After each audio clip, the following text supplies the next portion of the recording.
Welcome to the regular meeting of the Planning Commission on Tuesday, November 15th, 2022. This meeting is called to order. Echoing a little? It's echoing. It's hello? Yeah. Okay. I'll request staff to call the roll for the commissioners who are present and not. Yes, Commissioner Harris. Present. Hold on one second.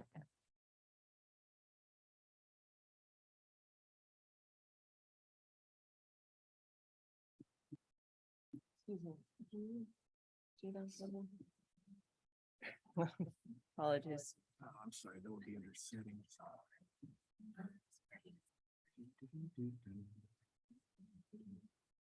Settings. Oh gosh, where is it? Oh, yeah, sure.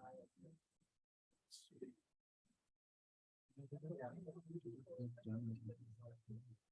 What's there?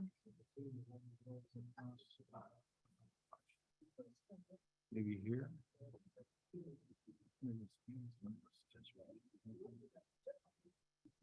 That's not the right place.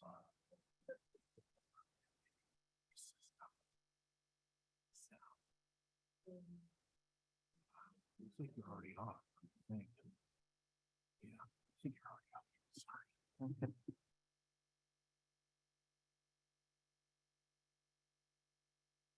Oops.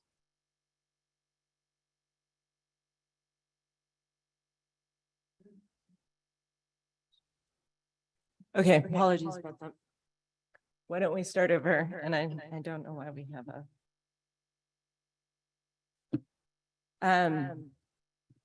Okay, roll call. Commissioner Harris, Commissioner Harris is here.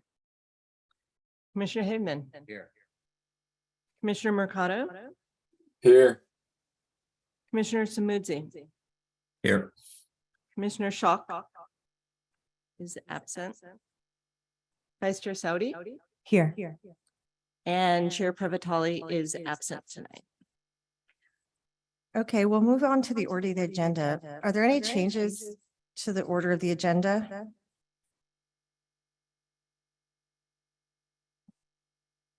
With the none heard, we'll go ahead and move on to the meeting procedures. Due to a number of people in attendance tonight, we'll be limiting public comments to 2 minutes per speaker. I'd like to ask staff to address how public comment will work this evening.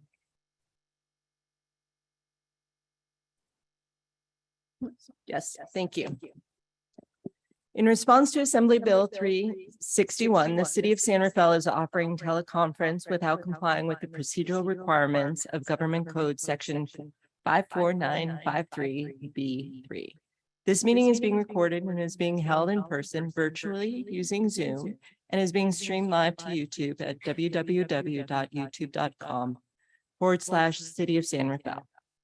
YouTube viewers are welcome to attend by telephone by calling 669-444-9171 and entering the meeting ID 897-4566-6511#, or watch directly through Zoom using the link on the agenda. When the chair opens the public comment, we will first take comment from those in attendance in the chamber, followed by those in virtual attendance. If you are participating by telephone tonight and wish to provide comments, please press *9 when the chair opens the public comment period. Once you hear a notification that the host is inviting you to speak, please press *6 to unmute yourself. As mentioned, at the chair's discretion, tonight you will have up to 2 minutes to speak. If you submitted comments prior to the meeting by email or letter, it has been forwarded to the Planning Commission. Closed captioning is available for this meeting using the icon at the bottom of the Zoom webinar screen or through the link on your YouTube channel.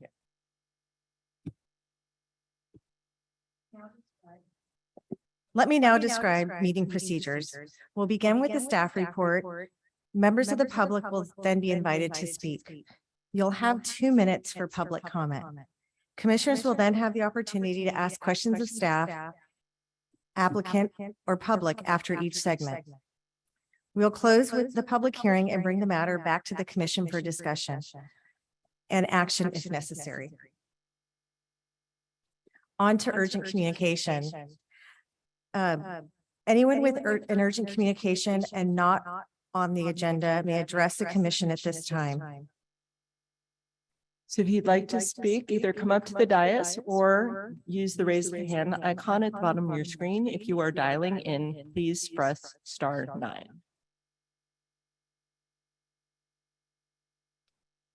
And it looks like there are no public comments.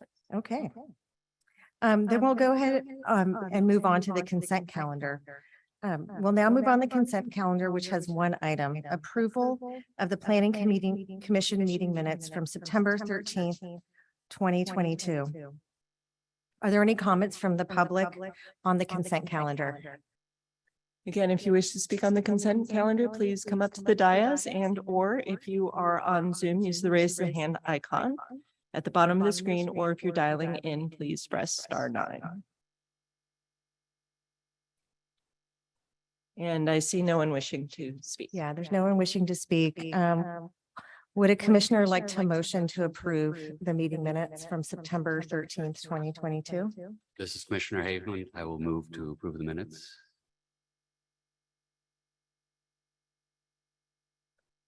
Do we have a second? Commissioner Mercado, I'll second. Great. Leslie, can you please conduct roll call? Yes. Commissioner Harris, Yes. Commissioner Haveman, Yes. Commissioner Mercado, Yes. Commissioner Samudzi, Yes. Commissioner Schwalk is absent. Chair Previtali is absent and Vice Chair Sodi. Yes. Great.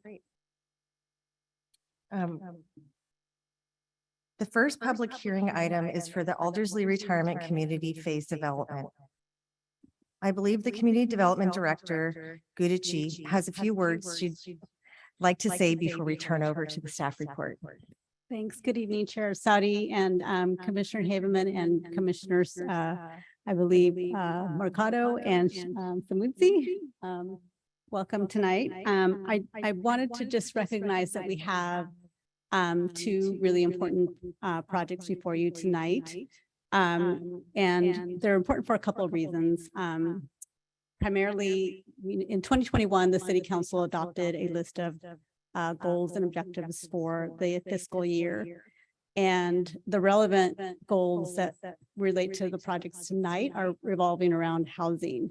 And specifically, one of the topics was making sure we move forward on the housing element and adopt a housing element. And then the other one was assuring that we are moving forward on housing production. So for fiscal year 2022, 2023, the City Council readopted the same goals and objectives because they continue to remain relevant. So I wanted to mention that Community Development Department keeps track of how we're making progress on the City Council's goals and objectives by updating the City Council every year on how many units are being produced, the level of affordability, and how these units contribute to meeting our regional housing needs allocation, also known as RHNA.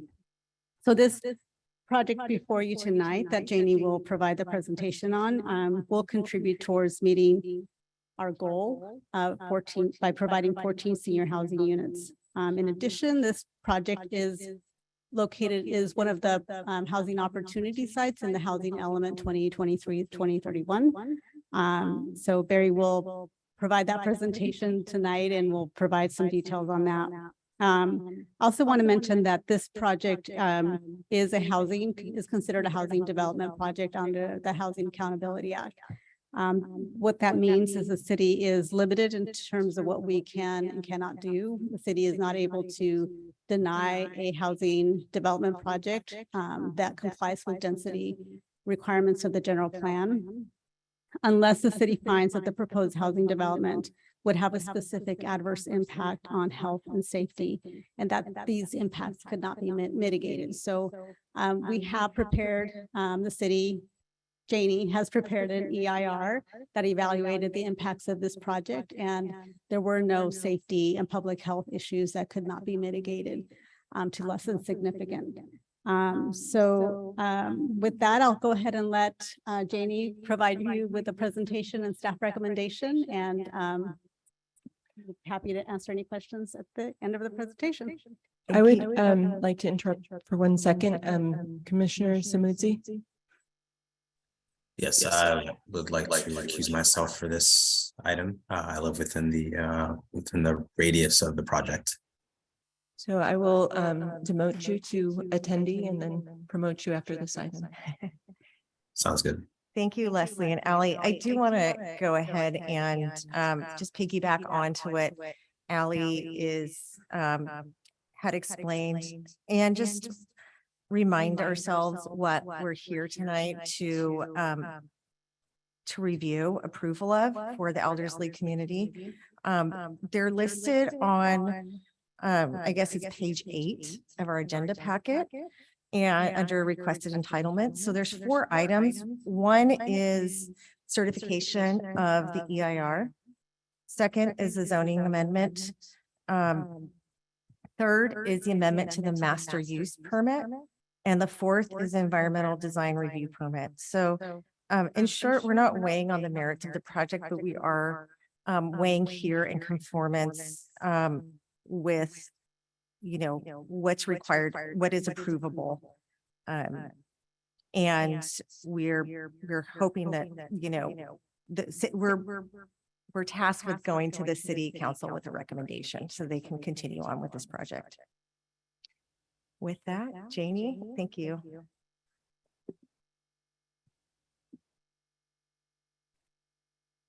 Hello, good evening, Chair Saudi and members of the commission. I'm Janie Alsep. I'm a contract planner for the city of San Rafael assigned to this project.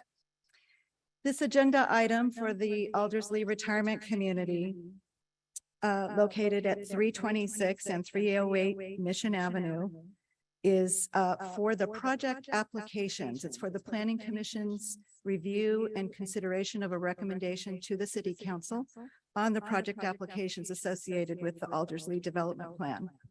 The last time this project was before the Planning Commission was on September 13th, and the purpose of that meeting was to receive comments on the adequacy of the draft EIR.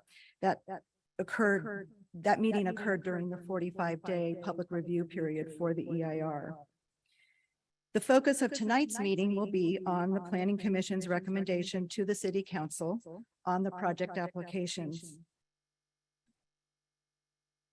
So the project site, again, is located at 326 and 308 Mission Avenue. The project site is shown here on this map. Oops, excuse me.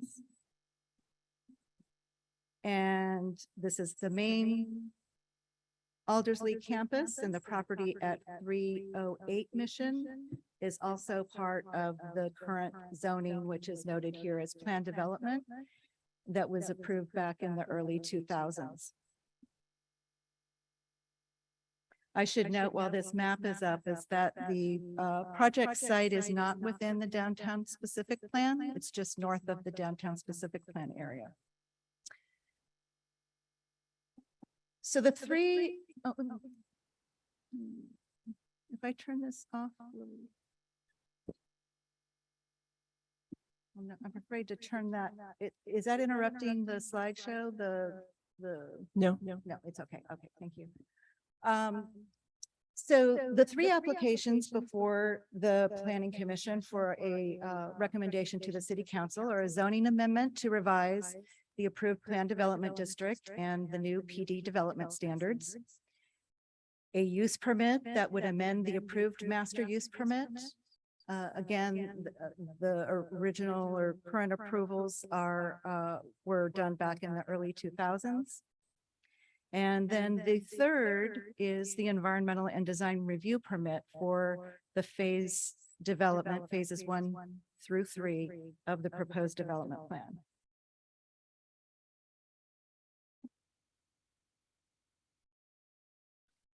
This is a site plan that shows the existing buildings on the Elderslie campus. The buildings that are hatched are buildings that are proposed to be demolished to make way for new buildings, new construction, and other improvements.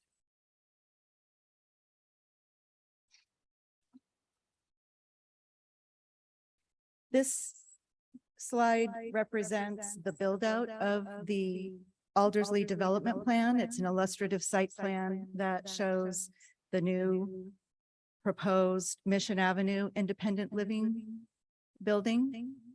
And that would be phase one, as well as the Fredericksburg, which would be, it's an existing building that would be renovated.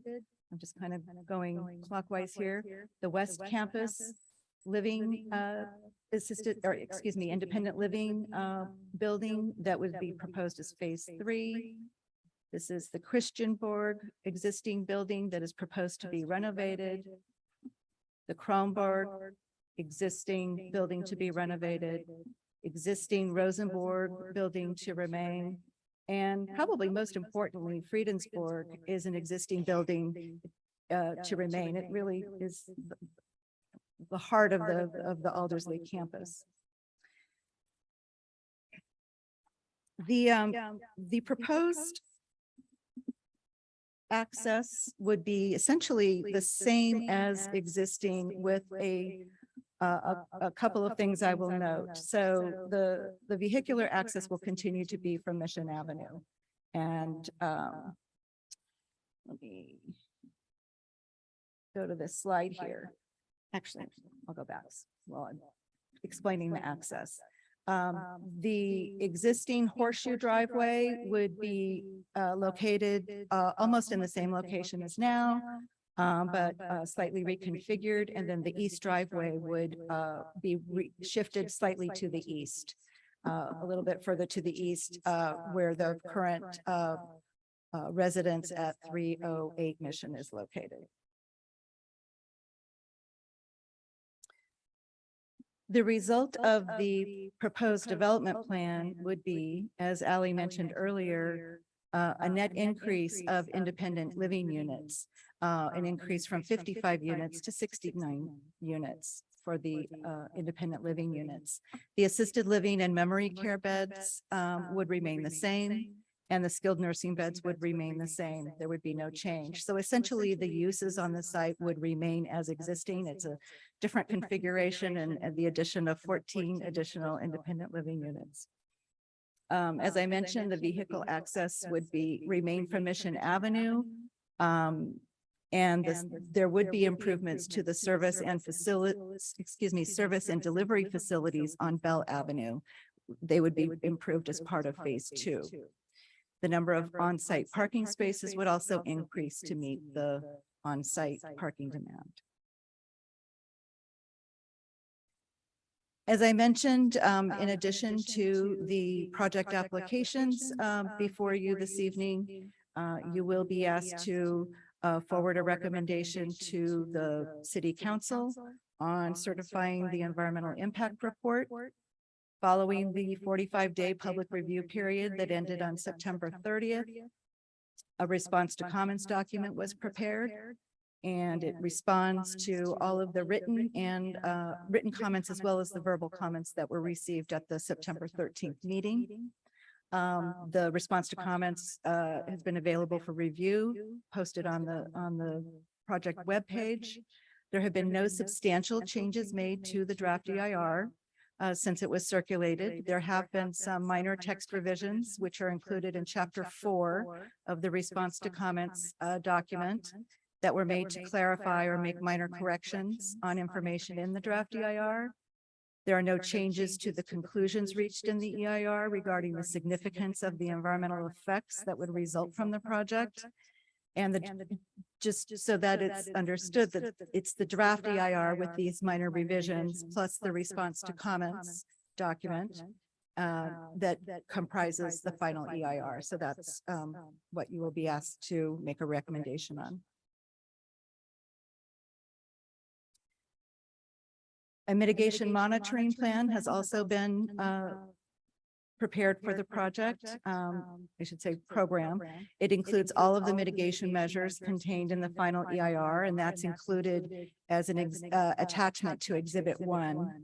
which is the draft resolution for EIR certification. The mitigation measures also have been included as project conditions of approval. So they show up as conditions of the use permit and the environmental and design review permit, which is Exhibit 3. They're at the very end of the list of conditions, and the mitigation measures are noted. The staff recommendation is to adopt the draft resolution recommending certification of the final EIR, adopt the resolution recommending adoption of the zoning amendment, and adopt the draft resolution recommending approval of the use permit and the environmental and design review permit. That concludes the staff presentation. I'm happy to answer questions now. I would also note that I believe the next step is for the applicant, after any questions, to make their presentation before the public comments. That is correct. Thank you, Janie, for that presentation and the summary of where we've been. I guess I'll go ahead and ask the applicant if they'd like to come up and they have a presentation or like to speak.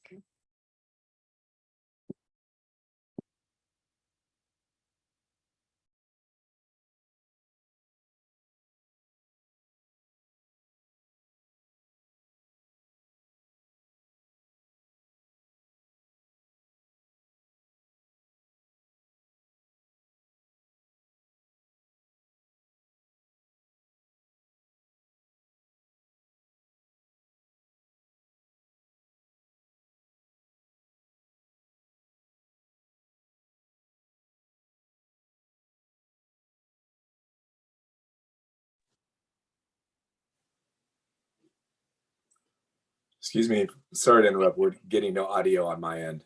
Apologies.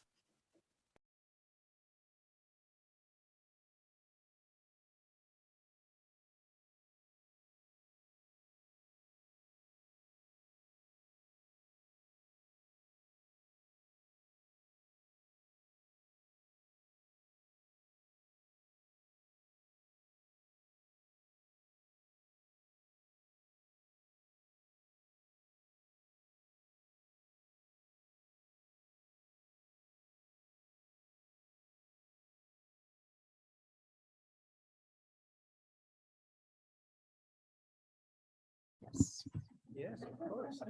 I'll Apologize. As long as you sit next to me. All right. Oh, it does move. So I'm going to creep over here. You okay? All right. You want me to start from the beginning? Okay.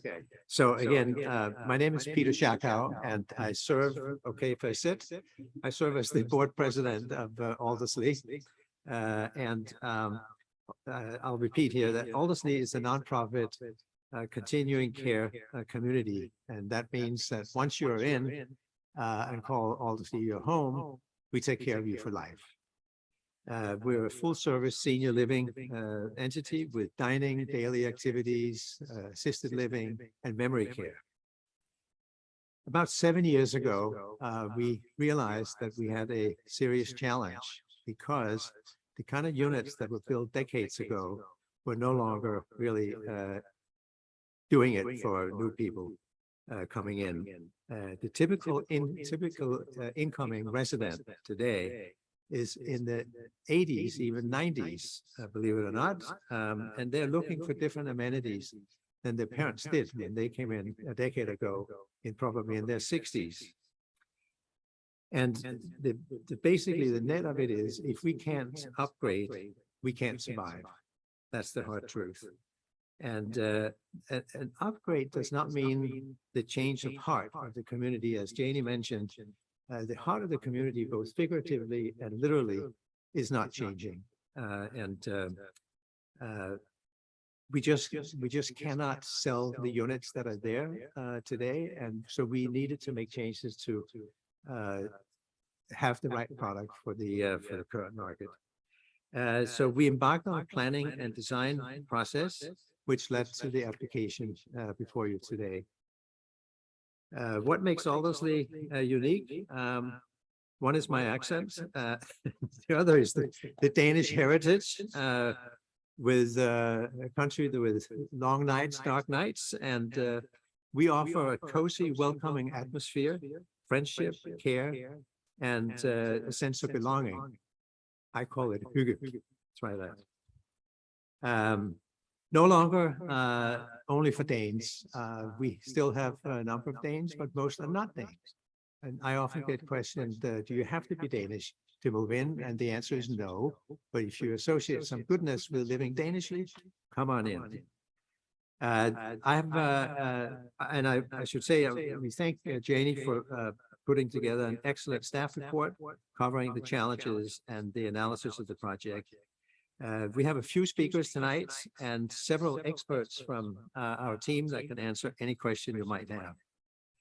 Let me say very quickly a short thing on the slide on the project timeline. Janie, if you can switch to that. Yes. As you can see, there have been lots of activities here. The COVID did have an impact on us. But we also find that the pre-application process to be very helpful in resolving preliminary questions. We took 5 months listening to additional neighbor issues and were able to address them. The environmental review was helpful in identifying issues we needed and to know that we needed to know and allow us to make changes to minimize certain impacts. Now, our stakeholders were invited from the very beginning, including the residents, staff, board members, experts, and neighbors. And I'll mention the Montecito Area, Montecito Area Resident Association, MARA, has been collaborating with us from the very beginning through the process to the application tonight. And we are honored to have their support. Now I'd like to introduce Sue Im, who's our architect and is a recognized leader in senior housing. Thank you. Thank you, Peter.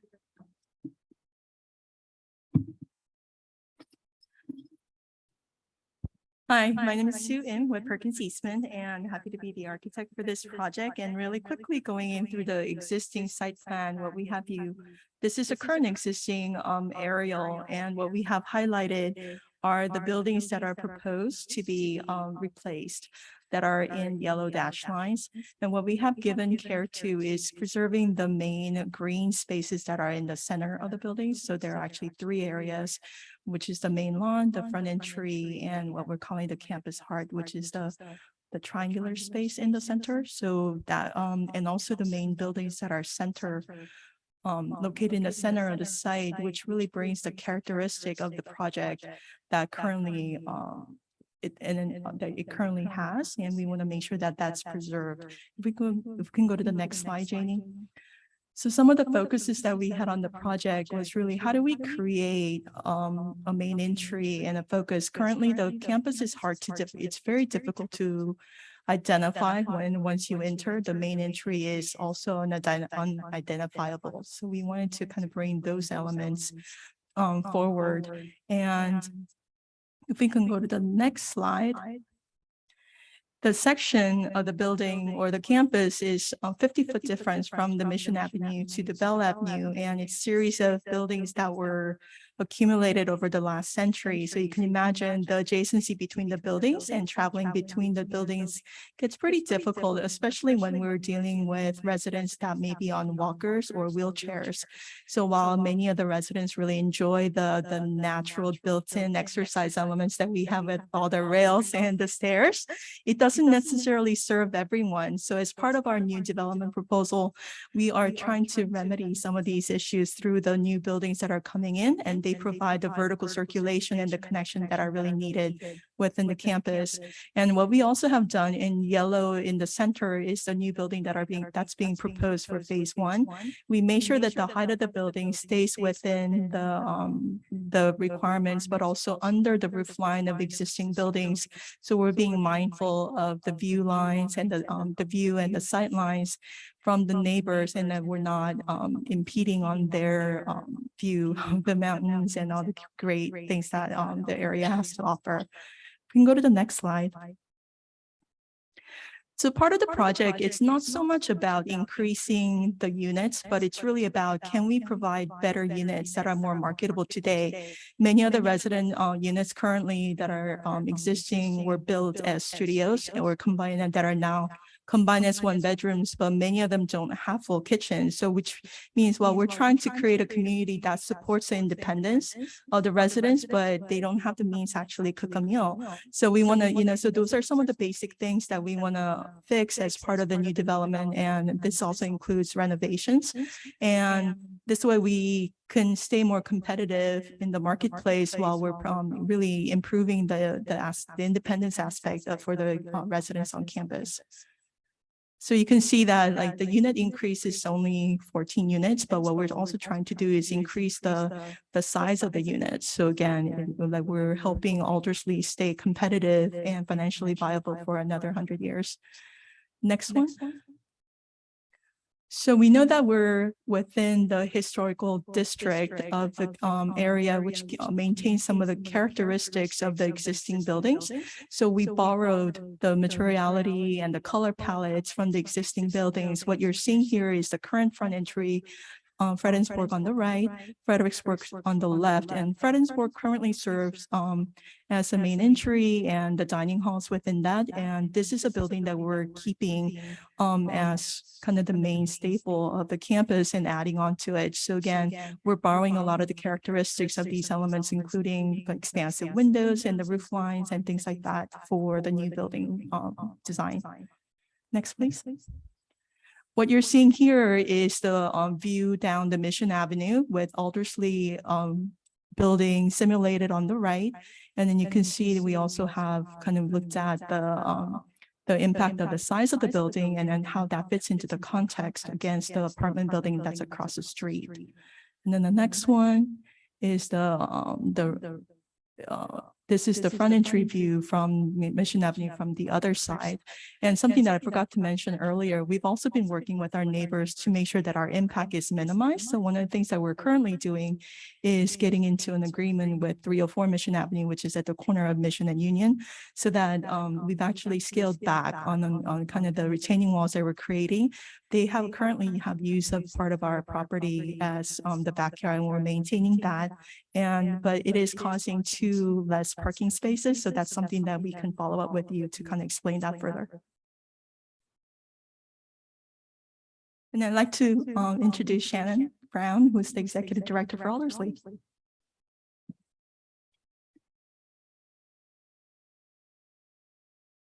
Thank you. Well, at the heart of Aldersley is our people, right? Our residents, our families, and we have many in attendance here. And a thoughtful plan, the needs of our residents, upgrades over time, responding to changes to ensure comfort, care, and community. Founded by Danish immigrants in 1921, Aldersley has always listened to the needs of its residents as we continue to provide safety, security, and service 24 hours a day. Over my 20 years experience helping the older population, I have strived to enrich the lives of the individuals that I serve each and every day. I have a commitment of caring and compassion. To show our support, we have numerous residents, families, and staff that are here to support the project. Also, we have many residents that are in attendance virtually at the community that do also help support the project and Aldersley's future. At times, I'm asked how the current residents will be affected. This project will ensure our residents have a continuum of care as long as they need it. We've been working one-on-one with our current 9 residents and families affected by this project to find other homes within Aldersley that will meet their needs and continue to provide them with care, comfort, and support. We all know the growing population of older adults is creating a housing crisis. Our plan, which we are asking you to approve, makes the commitment to grow our community and serve older adults in San Rafael for many years to come.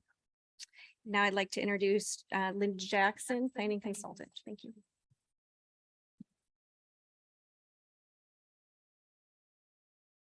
Thank you, Shannon. Good evening, commissioners. The San Rafael draft housing element you'll be reviewing this evening shows that there are 5,000 San Rafael residents 75 and older. 11%, here's another fact, 11% of San Rafael single-family homes are occupied by someone who's 75 and older, living alone. 75%, 75 years old, living alone. We know that many of them, like people of all ages, who find their forever home, want to live at home as long as possible.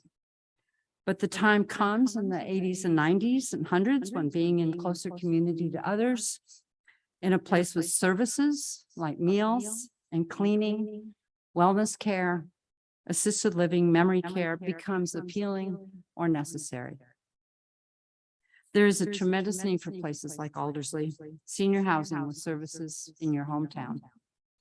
In addition, there are many younger people in San Rafael who are looking for a place for their older parents to live here close to them.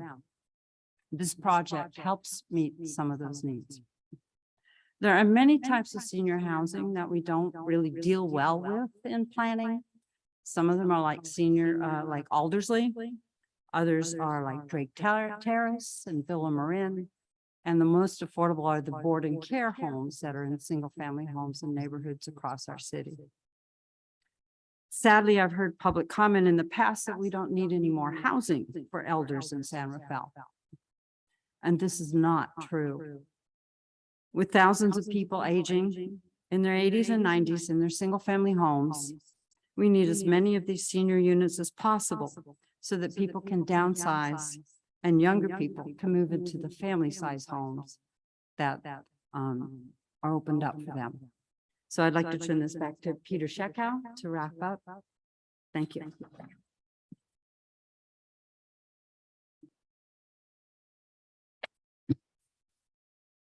Thank you, Linda. So Aldersley obviously has over the 100 years developed from a bunch of cottages on a hill to where we are today. And to ensure the community stay on a path to enter into the next 100 years, we are making the ask that you hopefully will approve the application as it is to the city council. I can mention that the project is endorsed by Marin Housing and Environmental Coalition, the League of Women Voters, and Chamber of Commerce. And I think the Housing Crisis Action Group, if we have received, it's in. We, of course, we ask tonight for your recommendation to send it to the city council for approval. We appreciate your time and thank you for listening. And we are ready to answer any questions with the team. Thank you. I see that. Thank you, Peter, and to all of those that came up and prepared a really thoughtful presentation. I'm going to go ahead and ask my fellow commissioners if they have any questions for staff.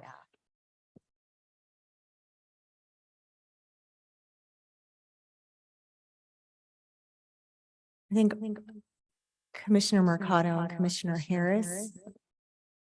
Do either of you have questions on this item? None. No questions. Okay. I have one question, Jamie. In reading the staff report, I noticed Exhibit 5 with the general plan consistency table. Is that part? I guess I didn't understand what part of the environmental. I'm going to go back here to my notes.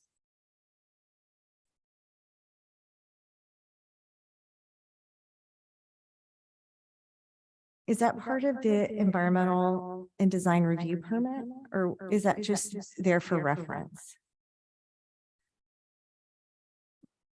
The general plan consistency table, the Exhibit 5, is there to establish general plan consistency for all of the findings that relate to general plan conformance, if that makes sense. So it covers the findings that relate to general plan conformance for the zoning amendment and for the use permit.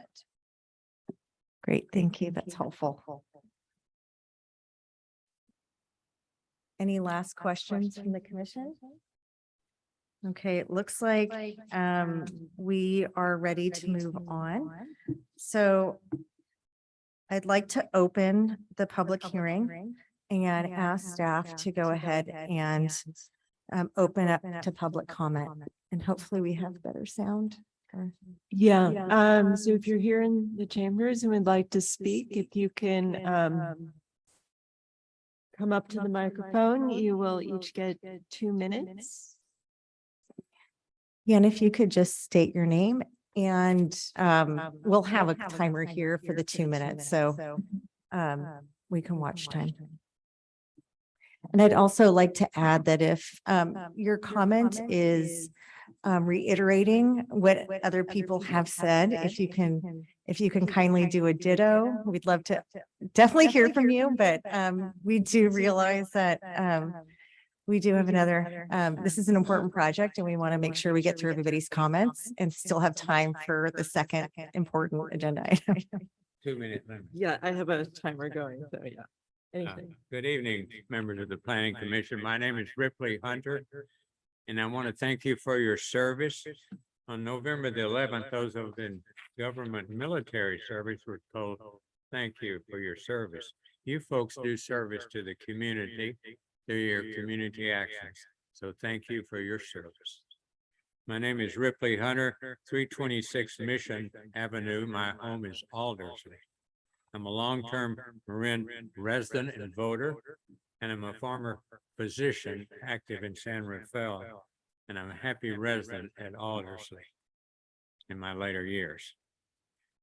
I'd like to focus on the word community, because Aldersley is a community and San Rafael is a community. And it shares a mix of children, teens, parents, and workers and volunteers, and even elderly people who are living here. And we have schools and churches and residents. It's all a happy community. So we hope you will help us make Aldersley a part of the happy community in the years to follow. Many of the retirement homes are businesses also, and in order for businesses to survive, they must grow. We want you to help us help Aldersley to grow in the future. And thank you again for your service, and we thank you in advance for your positive consideration of the plan as it's been presented tonight, and send it forward to the Board of Supervisors for their approval. Thank you very much. Thank you, Mr. Hunter. Anyone else in the chambers?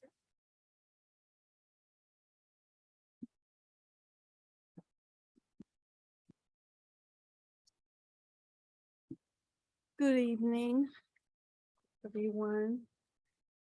My name is Yvonne Cotton, and for the last 5 years, I have lived a very contented life at Aldersley. As you know, Aldersley is over 100 years old, and during those many years, continual improvements developed into a spirited and secure nonprofit retirement community, a place that always feels like home. And the time has come to improve and grow again. And today's senior citizens demand larger apartments and more amenities. And in order to compete with the marketplace, we need to act now.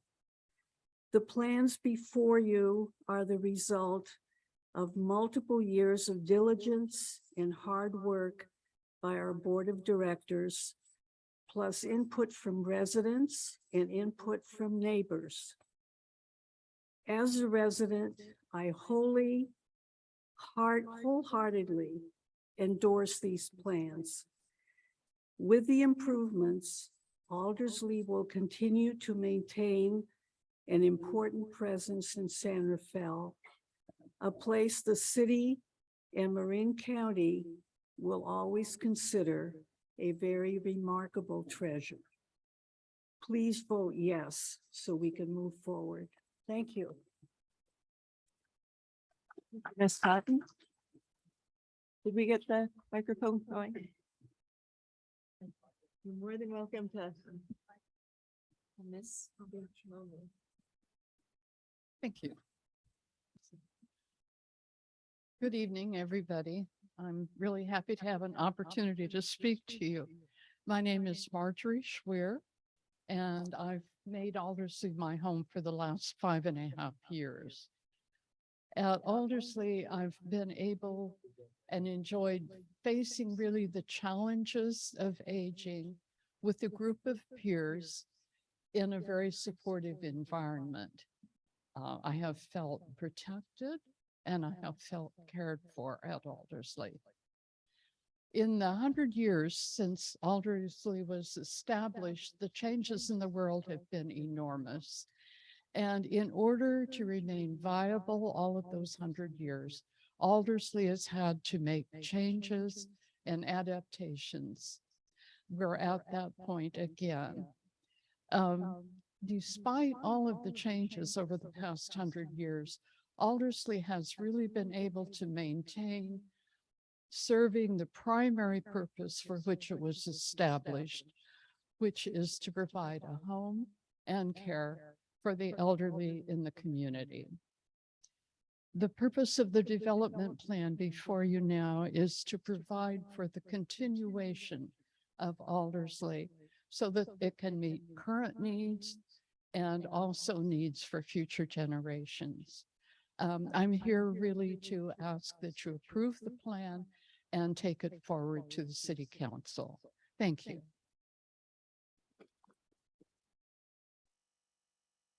Thank you.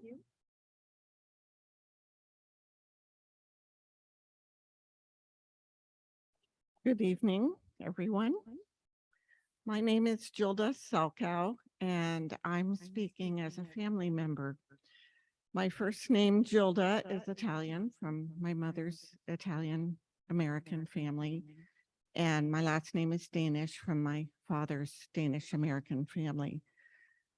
I live in San Anselmo, and my brother lives in Novato. Both our parents, as I said, were first-generation Americans. My Danish grandparents co-founded Aldersley with many others who wanted to embrace the European ideal of respect for the elderly, which continues to this day and is extended to all residents, no matter their background.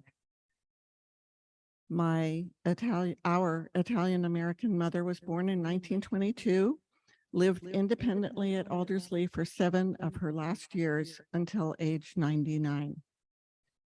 Our mother grew up in the Mission District of San Francisco with her 6 siblings. She and Dad raised my brother and me in the Lake Merced district of the city. In her later years, as the youngest of her siblings to survive, she became the beloved matriarch of our large extended family. Our family sought a special place where Mom could continue her very active life. By the way, Mom never drove a car. Mom chose Aldersley and loved it from day one. A dear resident, Melita, ushered Mom into her new life at Aldersley as Mom's ambassador during her first month there. Mom dove in and quickly made new friends by participating in activities and trips. She considered both staff and residents to be her Aldersley family, as do I. She gave back to Aldersley in many ways, but what stands out is the Aldersley Star newsletter she created and edited for 6 years. If you can wrap up, that would be great. Aldersley is a treasure in our community. I recommend that the Planning Commission go forward with this recommendation. Thank you.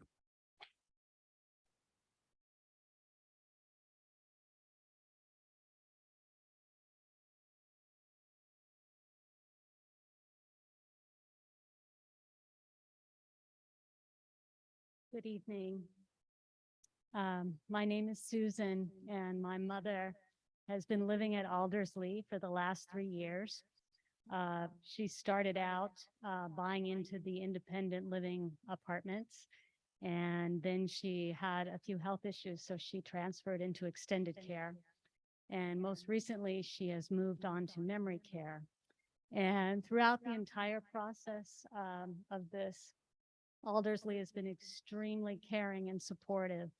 The continuum of care has been outstanding, not just with everyday daily living activities and not just with her physical well-being, but also with her mental well-being, with the activities they provide, the beautiful gardens, art, music, many outings and social events. And I was extremely careful when I chose Aldersley. I had toured every complex in Marin County, including some in San Francisco. And I never found the same passionate,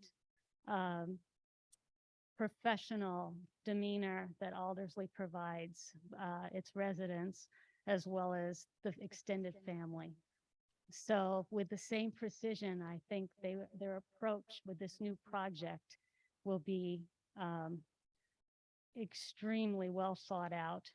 And I ask you to support it for not only the benefit of Aldersley, but the city of San Rafael and Marin County as a whole. Thank you.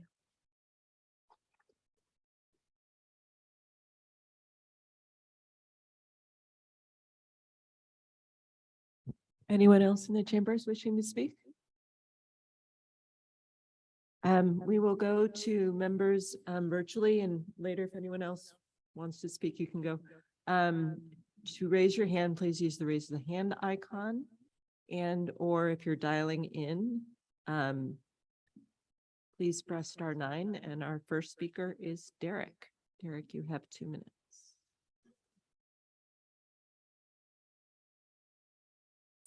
Hello, can you hear me? Yes. Okay, great.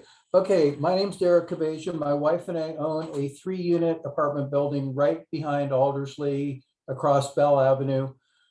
We've attended every meeting about this for months, and I've repeatedly expressed a very serious concern, which is that Bell Avenue is effectively a 1-lane street.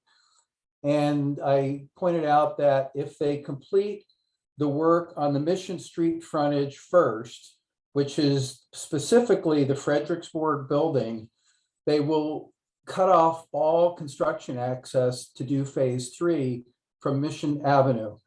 You can't do it from Bell Avenue. It's a 1-lane street. And I pointed this out many times.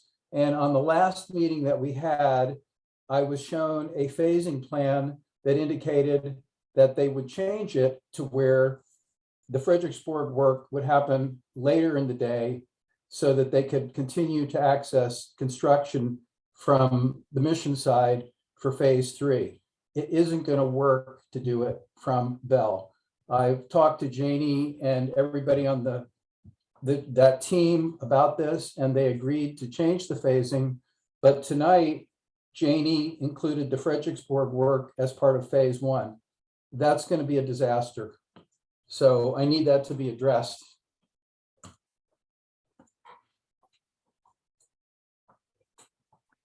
Anything else, Derek? I'm done. Okay, thank you, Derek.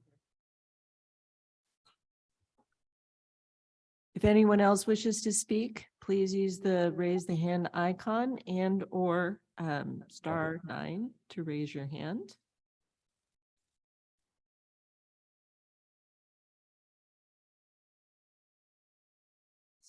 Steve Sachs, excuse me, is next.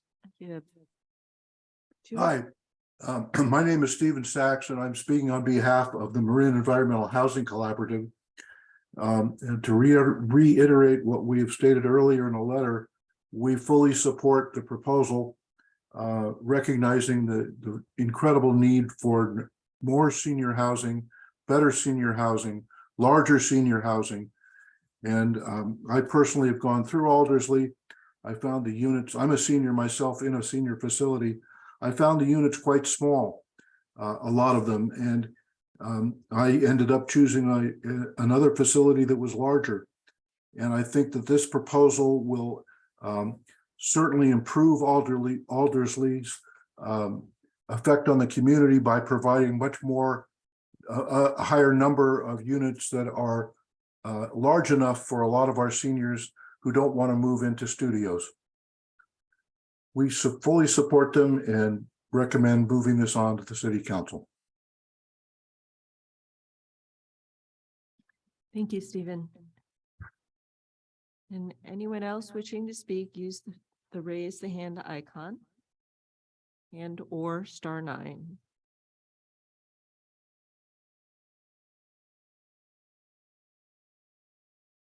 Anyone else in the chambers?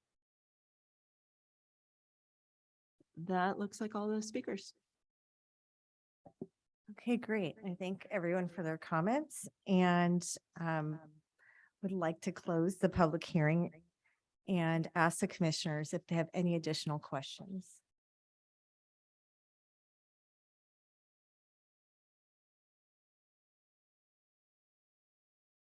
Okay, I see that we have no additional questions. And I'll now call out each commissioner to provide a deliberation.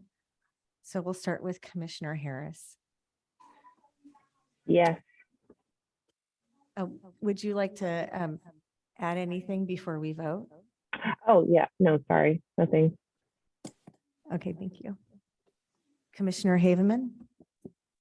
I just like to speak out in support. I think that this is, Aldersley is a jewel in the community. I resided in the neighborhood for a while and appreciated that Aldersley was there.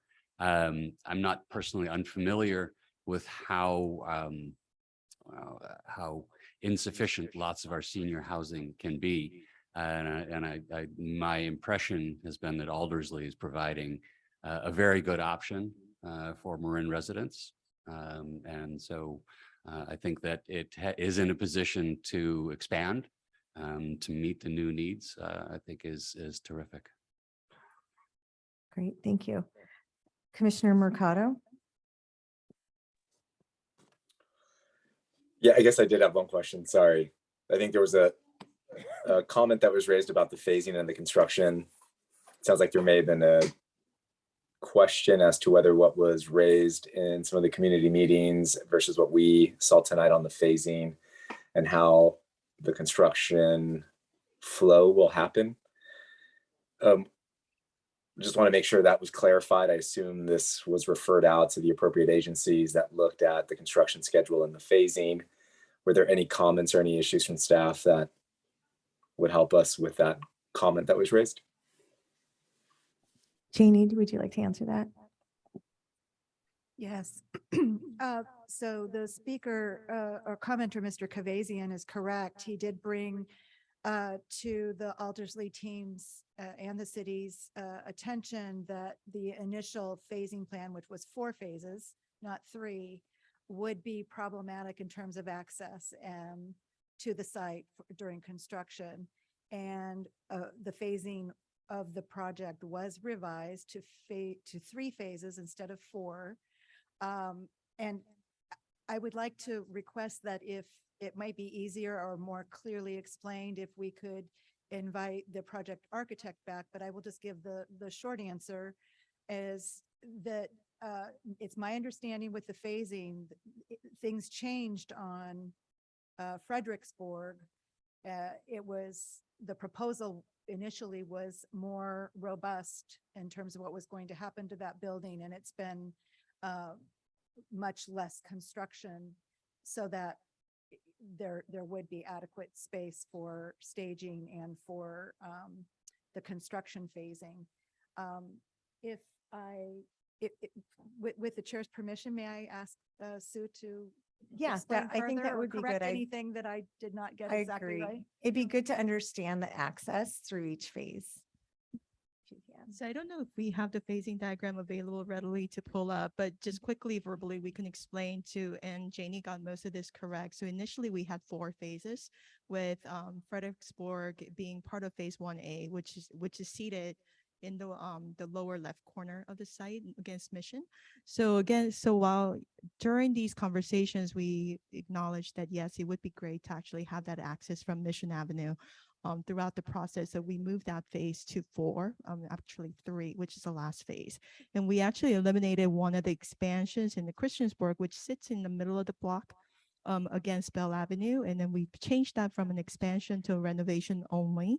so that we can reduce the new construction that would impact the Bell Avenue residences. And we have, we have decided internally, while they'll be smaller, we can still provide adequate amount of units and space. So that was converted to renovation only, which is why we went from phase 4 to 3. So, and then the Bell Avenue, will be impacted during the phase 2. And then that's the one that we were actually creating a new service building so we can inboard the trash containers, and so that we can actually provide I think we can actually bring that diagram really quickly, Janie. I don't know if that's up, but I think, we're actually creating a driveway into our site so that we make some of the turnaround conditions a lot better so it doesn't impact the Bell Avenue as much. And I think as part of phase 2 improvements, we should be improving the Bell Avenue conditions. Okay, so in short, both Bell Avenue and Mission will be accessible through the later phases.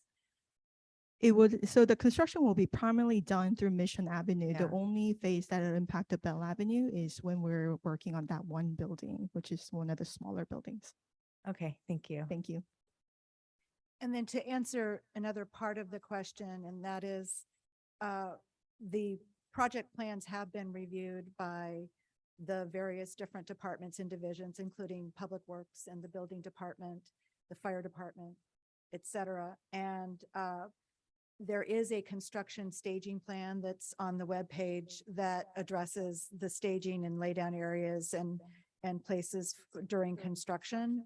And that is subject to a final review. It's a preliminary staging plan, and typically for a project that's tight and infill like this, it would be subject to during the building permit review process, another look at making sure that there isn't going to be any difficulties or problems with access during construction on the public streets. Great, thank you. I encourage the commenter to then reference that staging plan, and they can always email Janie if they have further concerns. Great. Anything else, Aldo? My last one is, I know there was a quick reference to parking and sort of something happening with the neighboring parcel. I didn't feel like I really got whether there was a story to that or not, whether there's any parking concerns or issues. It doesn't look like it from the site plan. But again, to the extent that we're referring this to the council, I just wanted to raise that to make sure we understand how the parking is situated and that there's no concerns.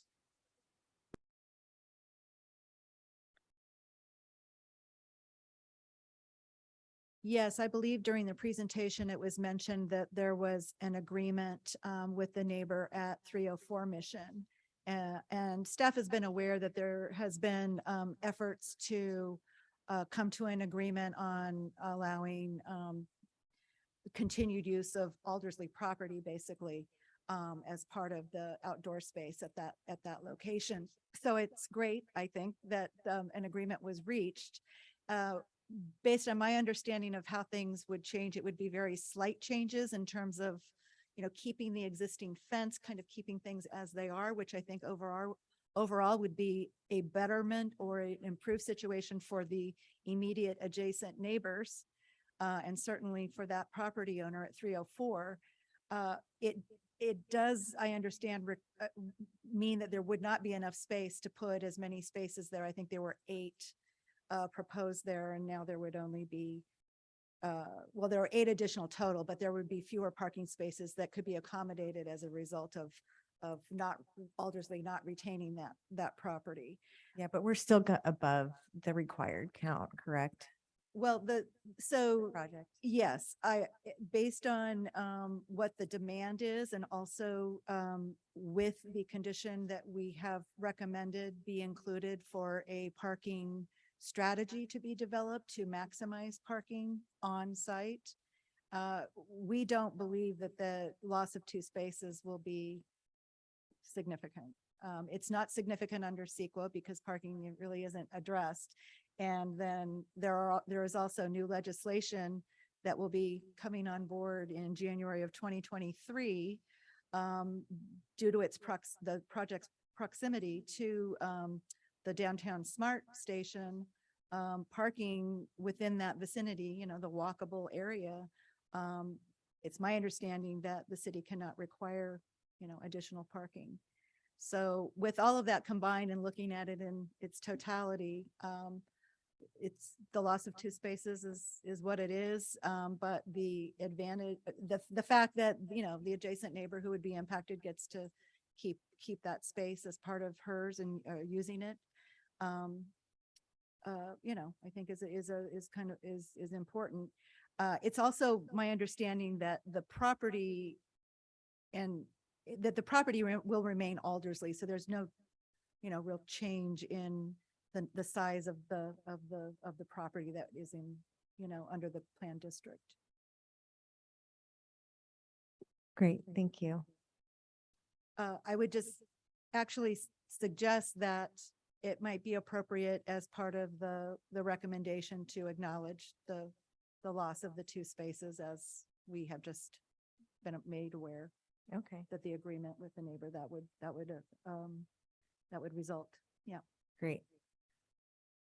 Okay, we have Commissioner Samutzi, who was required to recuse himself, and Commissioner Schock, who is not present. So that leaves me, Commissioner Savi. I want to thank everybody for this presentation. I know it's been a long effort in the last couple years, and I wholeheartedly support the project. I myself was a student of architecture and spent 9 months in Copenhagen studying architecture. So I definitely understand.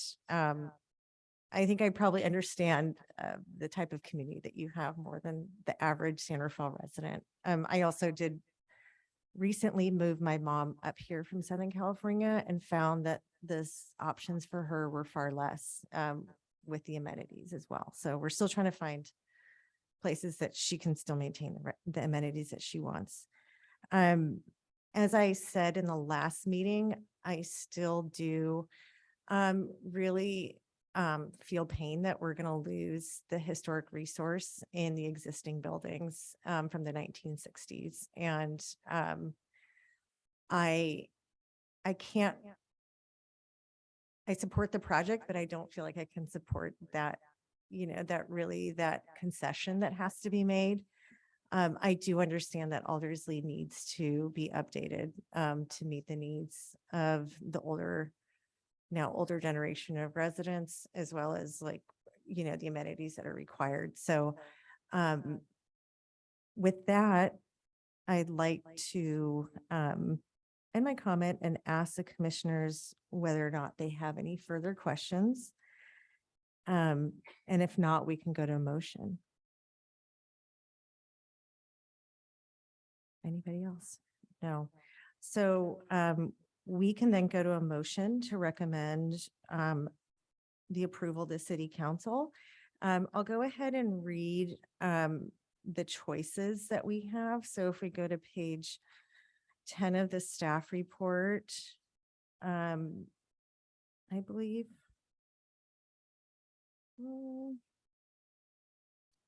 Maybe I got that wrong. Page, no. The choices, if I can, are to recommend approval of the project to the City Council, Yeah. recommend approval to City Council with modifications, or pretty much recommend denial, which is a denial. Yeah, it's page 17, sorry. Yeah. And just for the record, we have a quorum of 4, and in order for this item to be approved, we need 4 votes because it is a rezoning. So it does require the 4 votes for approval. Mhm.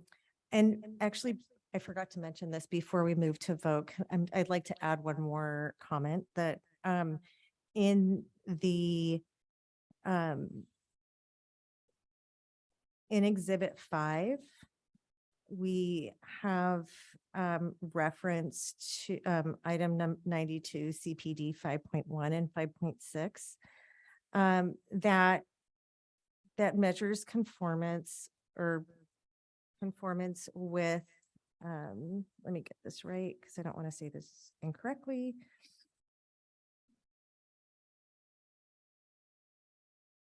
Historic building and areas, as well as protecting the integrity of historic properties.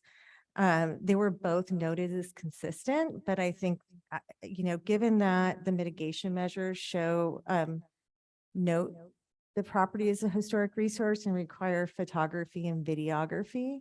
I just feel like those two different analyses contradict themselves.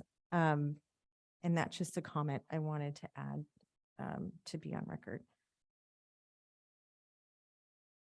But we can go ahead and try to move to a motion. Does anyone want to move to motion?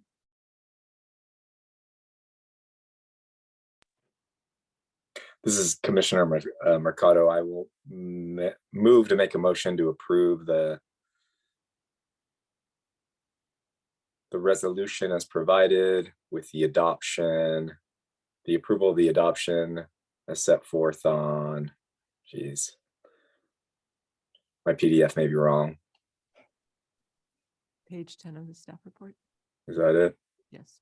Yeah, mine's 11. Okay, page 10 of the staff report with a note on the approval of the agreement on the loss of those 2 parking spaces as a part of the comment to be provided to the council. Great. Does anyone want to add any other modifications, or do you think we're ready to go? Okay. Would anyone like to second that? This is Commissioner Haveman. I'll second the motion. Wonderful. Okay. If we can get a roll call, Leslie, that'd be great. Yes, Commissioner Harris, Yes. Commissioner Hayman, Yes. Commissioner Mercado, Yes. Commissioner Smizzi is recused, Commissioner Schock is absent, Vice Chair Saudi, Yes. and Chair Prabhatali is absent. So motion carries. Great. So that is we're going to go ahead and recommend that. Thank you, guys.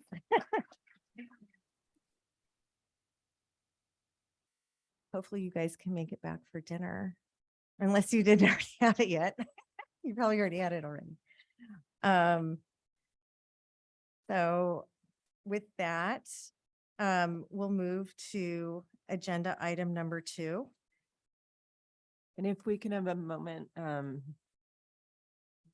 Commissioner Samudzi is rejoining, and Oh, great. Yeah. Commissioner Mercado, I'm not sure if you're able to stay for this second half or not, so. Is this just information only? It's a recommendation to council to accept the draft housing element for submittal to HCD. Okay.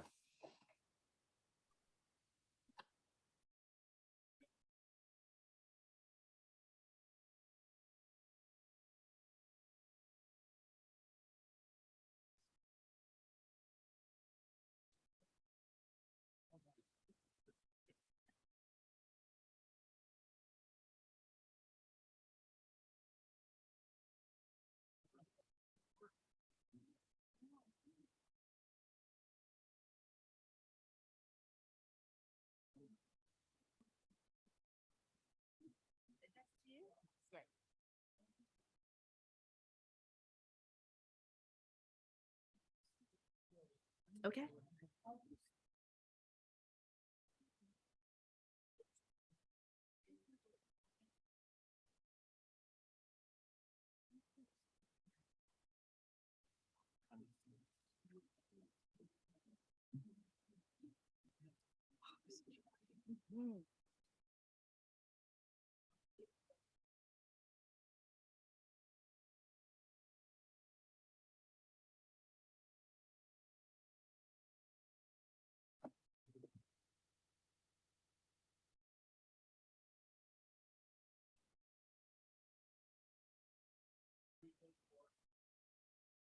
Oh, no, it's fine.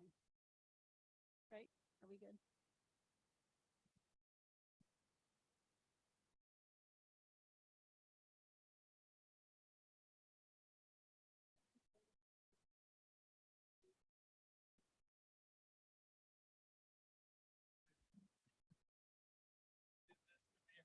Hi, Ally. Or we have. I'm really. We lost your whole audience. We still have attendees, just so you know. We still have virtual attendees, so.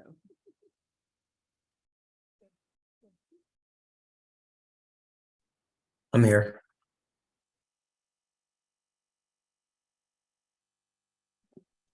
Are we ready to start over, start up again? Yes, we're ready. Okay, Thank you. not over. No.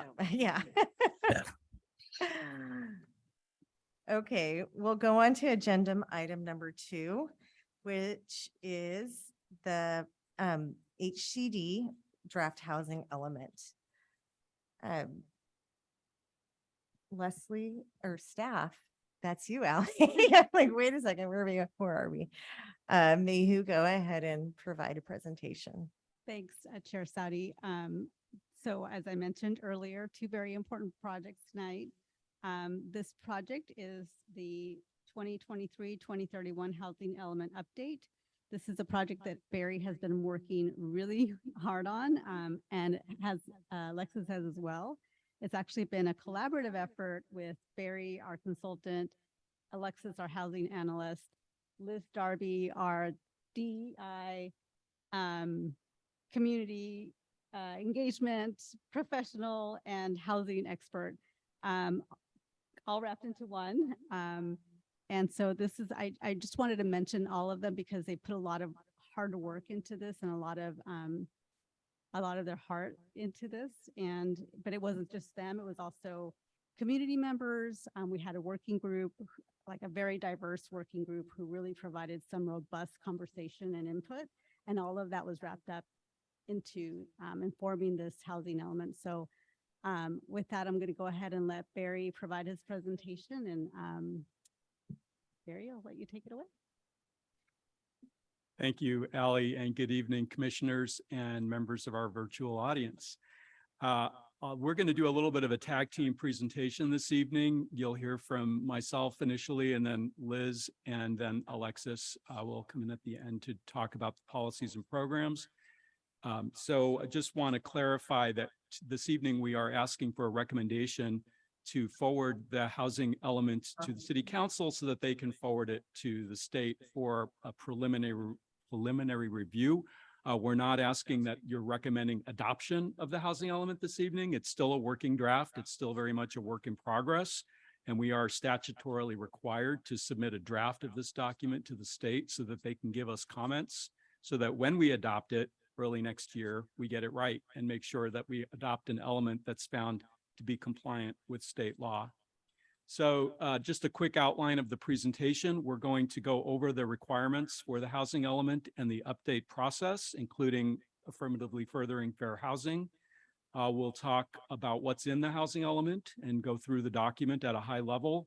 We'll tell you a little bit about the goals, policies, and programs, which is the one topic area we haven't really talked to the commission about because that's mostly been developed in the last 4 to 5 months. And then we'll go over next steps, which is really the adoption process for the next few months and what that looks like. So you've seen this slide before, and it is basically telling you that this is a required element of every general plan in California. And this is one of the mandatory elements of the general plan, along with land use, transportation, noise, safety, open space conservation, and environmental justice. It includes a lot of policy and program language that's underpinned by technical data. And you'll see this document is larger than any of the other elements of the general plan because there is so much data that informs the policies and the programs. So unlike other elements of the general plan, the contents are very prescriptive in the housing element. And I have an example of that in a couple of slides.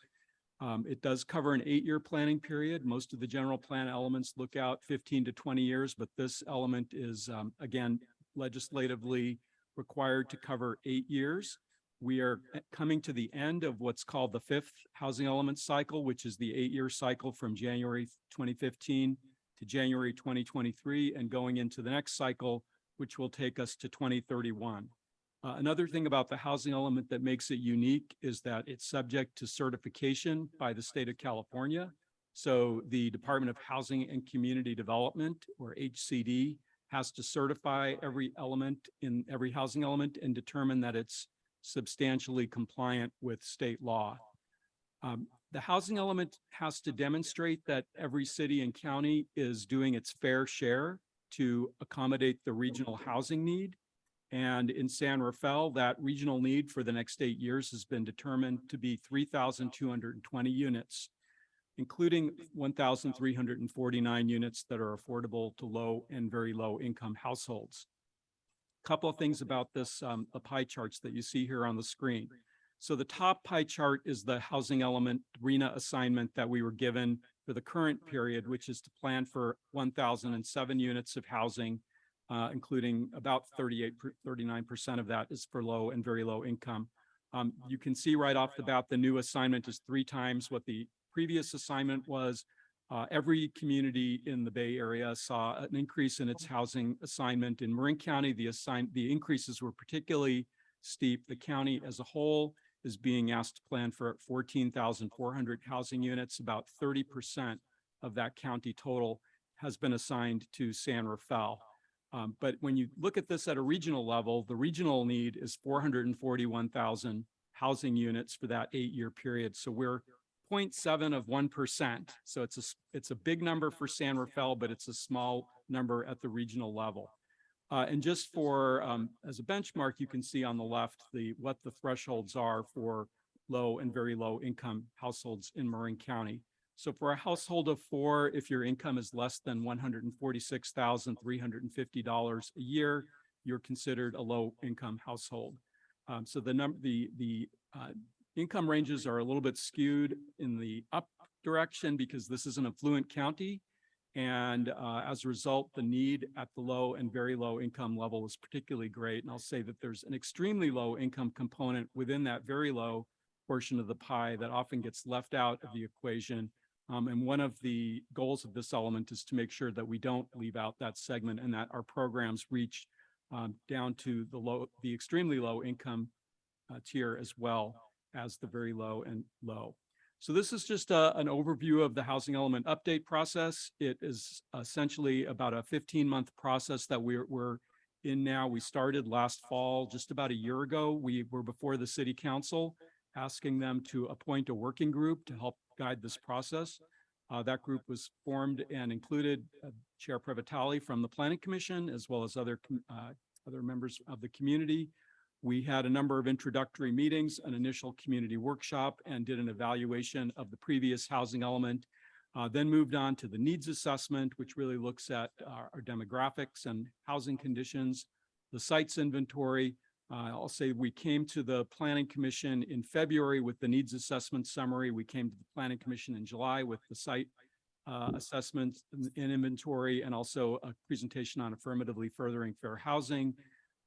The constraints section, and I'm going to actually touch on each of these, so I won't go into much detail on any of the boxes here, but it's really to show kind of the progress through these different topic areas, culminating in the policies and programs, which really build on all the previous work that was done. So I'm going to turn it over to Liz at this point to walk you through a few slides about the state mandate to affirmatively further fair housing and how that's reflected in the document. Thanks. Thanks, Barry. One of the biggest changes in this cycle's housing element is the requirement that we affirmatively further fair housing. Generally speaking, affirmatively furthering fair housing means that we must take deliberate action to explicitly address, combat, and relieve disparities resulting from past and current patterns of segregation, and to foster and to proactively encourage more inclusive communities.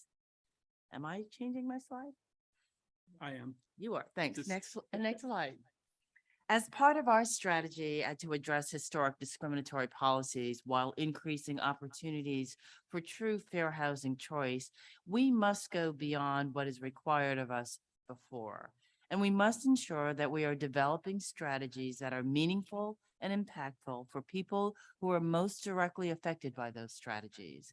That includes hearing from people who have had historically not been part of our conversation of housing and not part of our housing decision process.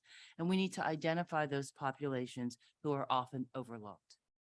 Those include people of color, people with disabilities, low-income residents, families and children with families, and people experiencing homelessness. Next slide. We must create programs and policies that address those challenges faced by underserved populations, and those programs must reflect what we've heard directly from our communities, what we've been told by our communities, and what we are planning to do to address those barriers and those challenges.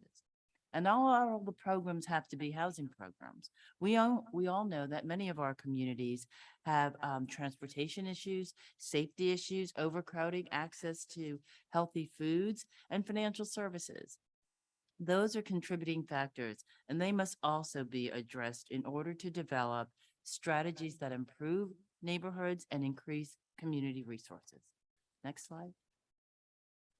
Our city has spent a great deal of time working and listening to community voices, some of whom we've never even spoken to before, and we've learned a great deal. Much of what we've heard were included in our goals, policies, and programs. And in many ways, that makes this housing element one that won't just sit on the shelf. We strengthened our muscle in translation, in our outreach, and we heard from people in languages representing residents from all parts of the city. Next slide. And our working group. They provided leadership and guidance in our efforts to ensure we are accountable, not only to the work that we're trying to do, but by the people they insisted that we reached out to. This group of dedicated professionals, residents, and tireless advocates made this housing element stronger and in many ways more relevant. We are grateful for their input and acknowledge their stewardship of this very meaningful process. Thank you, Liz. So we'll turn now to the contents of the housing element, and I want to also mention to the public, this is available at www.sanrafaelhousing.org. The full document, chapters 1 through 6, may be found there. And we're going to do a quick summary of each chapter. And just before we do that, want to just emphasize again that the contents of these chapters and the element are prescribed by state law. So you can see the checks next to the things that are mandatory. The only optional component here is the engagement summary, which we're doing because we know that the state is looking for that. They want to know, how did the community's voice inform your policies and programs? And so there's a section that describes our engagement events. The introduction to the element essentially lays out what the housing element is and why it's important. It provides some context describing San Rafael and providing some overview of the regional housing needs allocation, or the RHNA. It talks about the statutory requirements for the housing element, how the document is organized, and then it spends quite a bit of time going through the community engagement process and talking about the different tools that were used to make sure that we were reaching a broad cross-section of the community, including folks who haven't participated before. The evaluation of the previous housing element, this is really a short introduction and then a matrix that goes through every program in the city's current housing element from 2015 and does an evaluation of what's working and what needs improvement. And this is something where our working group was helpful in evaluating our successes and where we can do better. So it really looks at the questions you see here and makes a recommendation about carrying programs forward, replacing programs, editing programs, or closing gaps where we don't have programs today. The housing needs assessment is a fairly deep dive into the demographics of San Rafael, looks at things like our age profile, number of persons per household in owner units and renter units.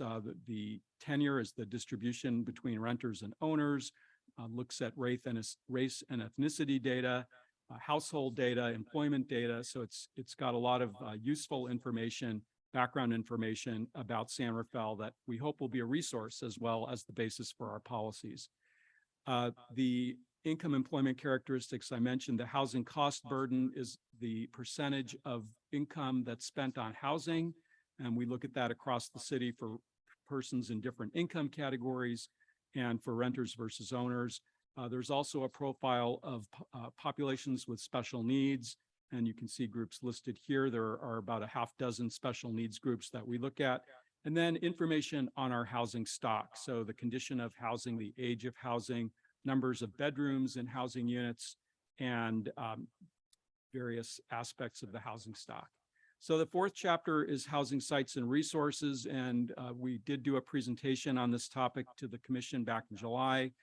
We are required to provide a detailed inventory of housing sites. You just see a little snippet of our housing opportunity sites map here on the screen that includes downtown San Rafael and some of the perimeter neighborhoods.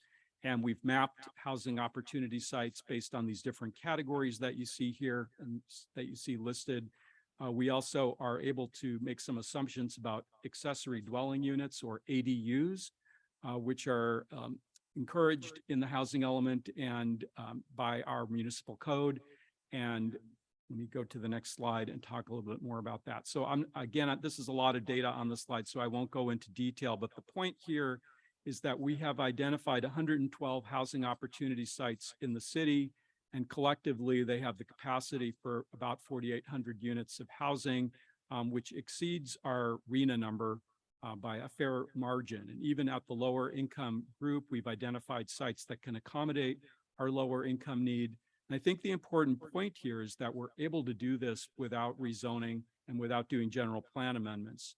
So we find ourselves in an enviable position in Marin County at this point, because we actually just finished a general plan update where we were anticipating this larger RHNA, and we did a downtown precise plan that included sites for 2,200 new units of different income categories and at different densities. So we're in a good position with the general plan in place to move ahead with the housing element, and we don't face some of the rezoning challenges that that some of our neighbors face. That being said, we have recommended some zoning improvements that we think would be beneficial to remove obstacles and make it easier to build, particularly multifamily housing in the city. So chapter 5 goes through the various constraints. There are two major categories that we look at: government constraints and non-government constraints. And you'll see in that chapter a lot of information about our zoning regulations, our subdivision ordinance, our permitting processes and our development fees, our impact fees, our planning fees. How do we measure up with our neighbors? And what can we do to make our zoning more supportive of the kind of housing that we need in the community? How do our regulations affect different housing types, such as residential care facilities or emergency shelters or single room occupancy hotels, and looking at ways we can make sure that our code accommodates those uses. The non-governmental constraints look at our land and construction costs, financing constraints, the rise in interest rates, for example, and also community opposition and things like projects coming in at densities that are way below what the general plan allows. So those are in that category. So I'm going to turn it to Alexis now to walk you through chapter 6, which is the Housing Action Plan. Thanks, Barry. Hi, everyone. Alexis, housing analyst with the city. So all of the components that Liz and Barry just described, the AFFH analysis and the evaluation of the prior housing element, community feedback, the needs assessment, constraints, resources, all of that informed our draft housing plan, which is chapter 6. And the plan includes 4 goals, including ending and preventing homelessness, combating housing discrimination, eliminating racial bias, and undoing historic patterns of segregation, ensuring housing habitability and maintenance, and meeting housing needs through a variety of housing choices throughout the city. So each of these goals has policies and programs that are meant to move the city towards achievement of each of the goals. And for homelessness, the previous housing element had some programs that address homelessness, but for this draft, we elevated ending and preventing homelessness to be one of the 4 goals in line with city council priorities. And the programs under this goal span support for people currently experiencing homelessness through programs that address shelter and case management, and then also programs that are meant to prevent homelessness and prevent people from experiencing homelessness in the first place. So things like relocation assistance in cases of no-fault evictions and additional resources for extremely low-income households.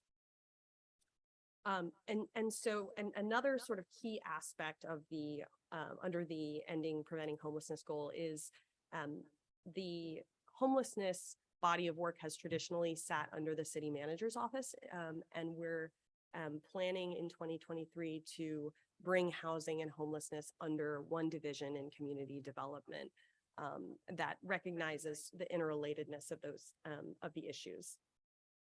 So we can go to the next slide. The next goal is around fair housing, and a major component of our fair housing goal is a program around strengthening public information and engagement. And this is based on feedback received from the community that many community members are not aware of existing housing laws and resources. And so we wanted to have a robust program around public engagement and a specific program that is meant to build capacity within the Latinx community to participate in public processes that shape housing policy. We also received significant feedback from community members and community-based organizations around the need for additional tenant protections. And so you'll see that there's a program included to look at existing tenant protections within the city, gather input from stakeholders, and evaluate a range of different tenant protection measures. Next slide, please. So the third goal is around housing habitability and maintenance. And we received some pretty significant feedback during the community workshop on programs and also through other channels. And tenants requested more frequent housing inspections. And so through our housing inspection program, we've committed to increasing inspections for properties that have one or more verified violation. So instead of the standard every 5 years, those would be fast-tracked for additional inspections. We also committed to working with our code enforcement division to evaluate the program overall and identify opportunities to strengthen it. And finally, our housing choice goal includes a range of programs to remove barriers to housing construction, increase opportunities in high resource areas. So programs like encouraging accessory dwelling units and also maintaining our inclusionary requirement and evaluating it periodically. And then finally, increasing options for special needs populations such as older adults, people with disabilities, and large families. So the current draft has 44 programs in total, and we are currently accepting public comment on the entire document, including Chapter 6, and I will hand it off to Barry to talk about next steps.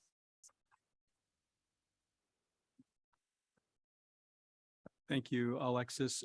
So the bar chart that you see on the timeline that you see on the screen right now goes over what happens after this meeting. So we are asking for a recommendation from the commission to move this forward to the city council. They'll be meeting on December 5th. That's also coincidentally the end of the 30-day period during which we're accepting comments on this version of the housing element draft. I will say we're going to continue to accept public comments beyond that date on the draft, and we'll continue to accept comments until this is adopted. So I want to encourage members of the public who may be watching this to submit comments before December 5th, but if you miss December 5th, submit them anyway, and we're still going to consider them. They may be in the next draft. So we will submit the document 10 days after that December 5th deadline. We actually are required to set aside 10 business days to consider the public comments and make any revisions to the draft. Once it is submitted to the state, we're actually going to push hard to get a review sooner than the 90-day threshold that they've set aside. The state has 90 days to review this draft, but we will hopefully be able to reach out to them and talk with our state reviewers sooner than that so that we can get some direction on what we can amend so that when we receive our formal letter, we find out that we're in compliance. Once we receive our formal state letter, we'll make the necessary revisions to the document if there are any revisions to be made, and there usually are, and then circulate the public review draft and come back to the Planning Commission for a recommendation. You'll also have an environmental review document that'll be an addendum to the general plan EIR that you'll be looking at that point. And at that point, you'd consider a resolution to recommend City Council adoption. We do anticipate that that will happen in the spring and are looking to get a formal compliance designation by May 31st of 2023.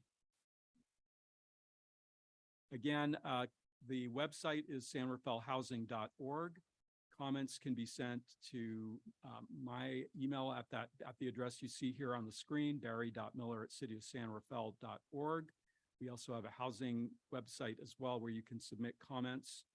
And I do want to acknowledge that Chair Privatali submitted comments to us because he wasn't able to be here this evening. Hopefully you've had a chance to look at those. I do want to also stress the urgency of taking action now because we are under statutory deadlines and need to continue to move this forward so that we get our compliance determination as soon as possible. And that concludes our presentation. All of us are available to answer questions and take your feedback. Thanks. Thank you, Barry and Alexis. It's good to finally see you guys in person too, not just a little square. I'll go ahead and ask the commissioners if they have any questions for Barry or Alexis or staff. No questions? I actually have questions. So I had a question about moving homelessness into community development. How does that change, or how does it interface with Marin Health and Human Services? Like, how does that impact that interface? So the interaction and the collaboration, the partnership that happens now with the county and our other departments, because it's not just the county, it's, you know, we have a mental health specialist working with PD. We have Public Works that kind of does ongoing connections and maintenance.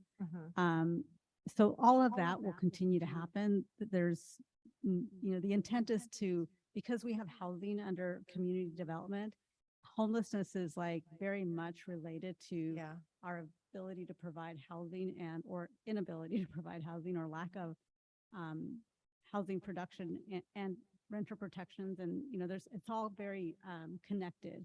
And so it makes sense to have, you know, this program under a kind of a combined program that would work with, you know, the team that we have now and potentially develop, you know, kind of a more robust team that could include, you know, currently we've retained Barry to help with the housing element. We have Liz Darby helping with DEI, community outreach.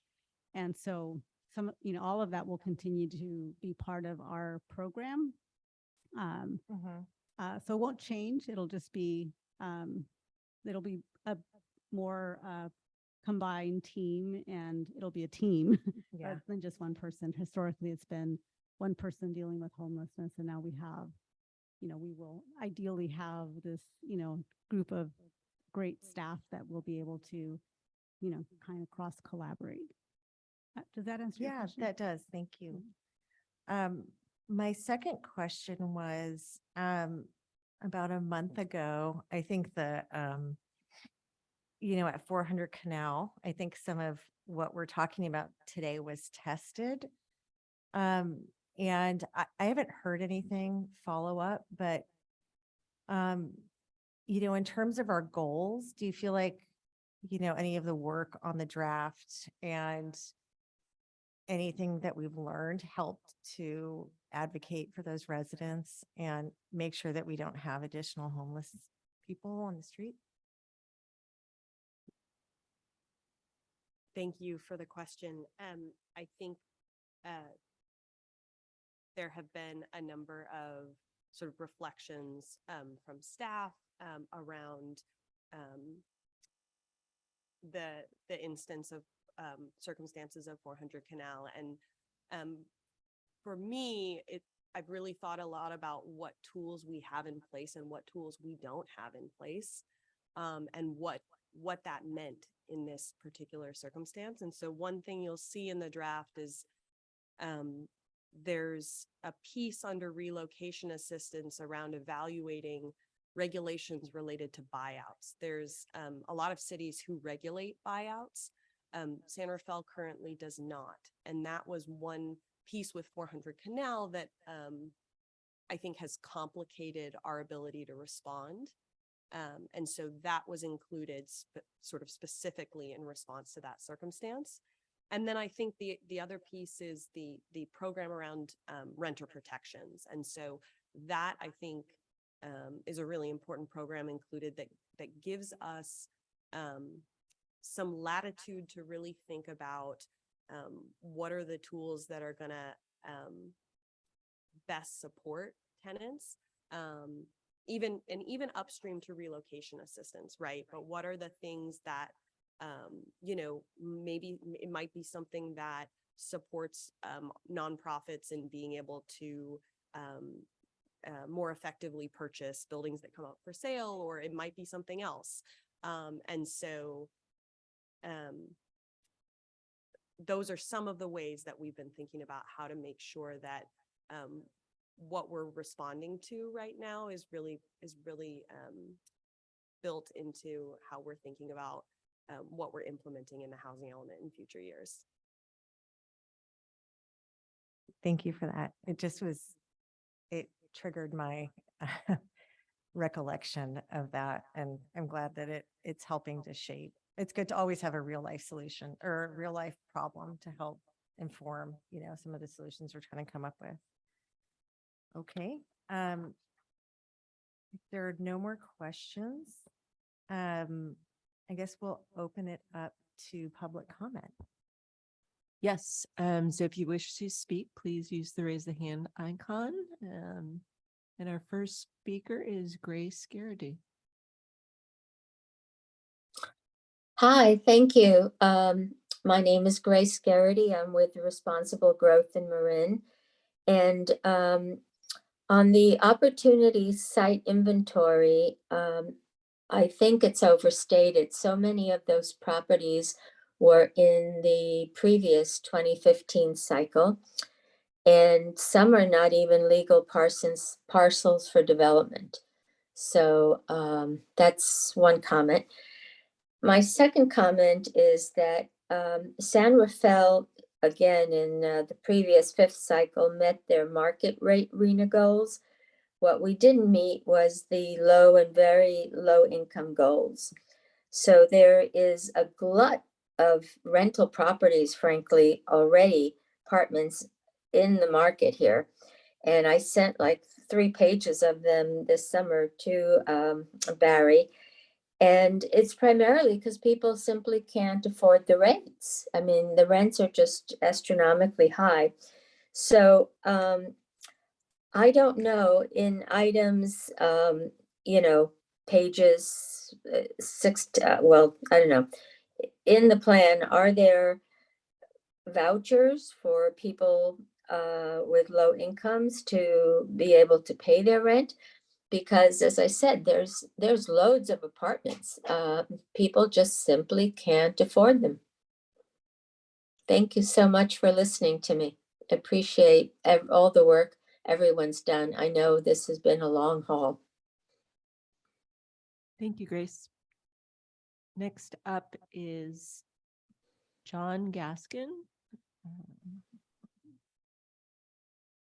Oops. John, you have 2 minutes. This is Virginia Gaskin. Can you hear me? Yes. Okay. My husband John is here with me.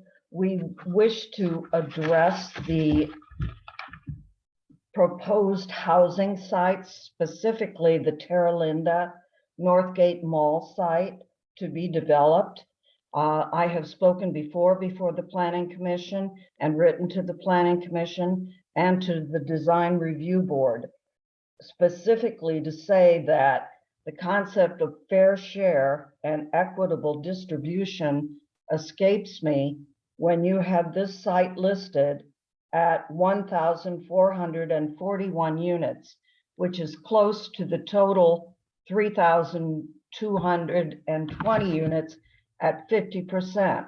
And I believe that there are already approved the Northgate Walk project, so that Terra Linda is scheduled to absorb, and you still have that numbers listed for it, more than its fair share.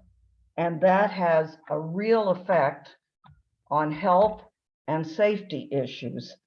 I don't disagree with housing, but I think 5 to 7 story buildings all over that site, and the fact that there's such a lack of green space due to the high density is definitely going to affect health and safety issues for the residents of the site and for the residents around it. There are issues of traffic, water, public services, schools, emergencies, and evacuation. And I really wish that that site would be rethought about in terms of reducing the high density. Thank you. Thank you, Virginia. And did John want to speak as well?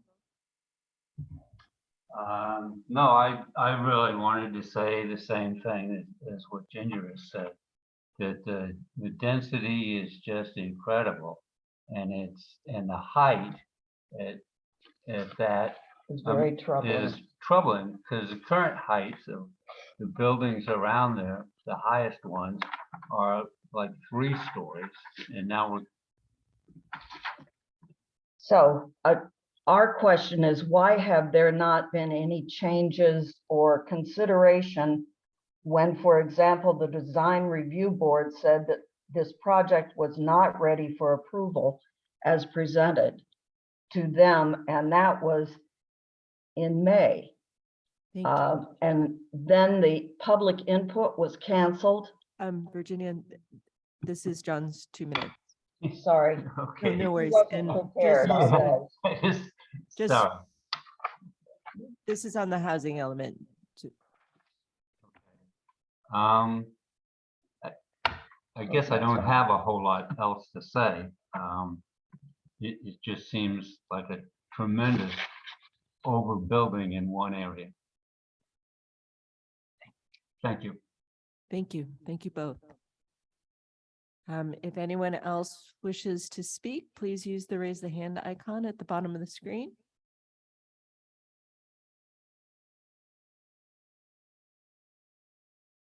And it looks like that is the end of public comment. Great. I'll go ahead and close the public hearing and ask the commission if they have any further questions. Any further questions, anybody? Okay. So we will see if there's, I'd like to, sorry about that. I'd like to call each commissioner to provide comments. And I'll call you in alphabetical order as before. Commissioner Harris. Thank you. I just wanted to comment that I appreciated some specific things that you all brought up in the housing element, specifically the housing element programs must. The mention of using concrete language, having a clear timeline, and it seems like there are just efforts being made to be to make things more measurable and thus make people more accountable. So just wanted to go on the record and say that I am appreciative of that. And thank you. Great. Thank you, Commissioner Harris. Commissioner Haveman? Just want to say that I find this to be a remarkable document. The demands that are placed on the housing element, the scope, the scale, the breadth of issues to be addressed is remarkable. And I think that a great job has been done. I really appreciate the efforts of everybody involved. Commissioner Mercado? Yeah, I mean, I've been dealing with this on many levels, work-wise and as a city of San Rafael resident. So I appreciate all of that. I think it's a really difficult question with honestly impossible answers. So the fact that there's a strategy in place is kudos to everyone. I would say the one thing that has always been on sort of jumped out to me on this is one is infrastructure issues. You know, we're so focused in on what are the programs to implement and how do you have housing and how do you increase the inventory? How do you increase access to it? How do you ensure fair access? Like all of that's great, but there's such an infrastructure issue. Looking at that number of what is low and very low, it's kind of mind-boggling how high that income rate is, yet it's still considered low. So not only infrastructure in terms of the physical infrastructure, but infrastructure in terms of work and business and all of that tying to it, that kind of gets sidestepped a little bit. So that one always jumps out at me. And then really this idea of requiring housing just goes back to, I think I maybe said this in earlier meetings, but you know, where do you go? Do you go up? Do you expand the inventory based off of what we can? So to the comment earlier, which I think was a fair comment by the couple who called in, to me, that just seems to be a question that is ripe for exploring, and I'm sure it has been. But you know, how high do you go? What does that look like? How does that change the scenic component? So there's just some challenges again on that. Really, the only comment back to staff is I have not heard is sort of what happens if the housing element is not taken on the pace that I think the team is trying to bring it through the city. You know, I know from my experience that there are some ramifications if it's not certified in a timely fashion. So just a reminder of this being very urgent. That didn't come across to me. So just my feedback would be, if there is a sense of lag on it, that reminding everyone involved that there are some ramifications if we don't get certified and when we need to be, that it carries a bit of a heavy stick from HCD. So those are my thoughts. Thank you. I agree. What are we going to do? Hopefully Northgate gets all those units. We make all our. Well, I was going to wait for you, acting chair tonight, just to offer the answers on all of that. So by all means. Good. Oh, good. Yeah, for sure. So I do want to thank Barry and Alexis again. I agree with Commissioner Mercado and echo his appreciation. It's a really multifaceted, complicated issue, and the job seems impossible to try to like resolve all of the competing priorities. Some of the things that I wanted to note and comment on, I did read Commissioner Privatali's letter, and I specifically wanted to address the last portion of it, which talked about light industrial. And this actually came up, I think when I was on the DRB, there was like a use permit. There was like a change of use permit question that came up. And it was in the light industrial area. One of the things we talked about was really preserving light industrial in San Rafael because it does provide jobs and it actually serves as an economic engine of our city. So as romantic as the idea might be, I mean, I wanted to be able to, provide a comment on that. Yeah, I don't know if you're hoping to receive some input from staff. I recall the project. Yeah.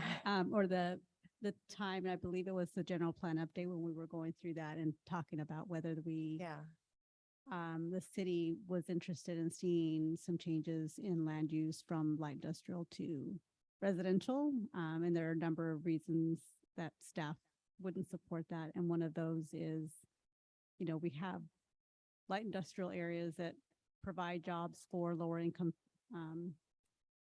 people. And once those go away, you're not getting light industrial back. Nope. So that was, kind of trying to find a balance with our land uses is really a tricky task. Yeah. Even looking at the existing land uses, where in prior housing elements, we tried to predict or speculate where our housing sites might, develop, and, we were off. Yeah. So we try to reevaluate that in this housing element. Barry spent some time, discussing and receiving input from the working group and trying to find those right locations based on data that he collected. And the light industry, I mean, we have the majority of our sites of our city is zoned to allow residential. So except for the light industrial area. So there really isn't a need to just kind of take that step yet, not at this point. And, if I may respond to Commissioner Mercado's question about what happens if we don't bring this forward in the pace that we're trying to move this forward in.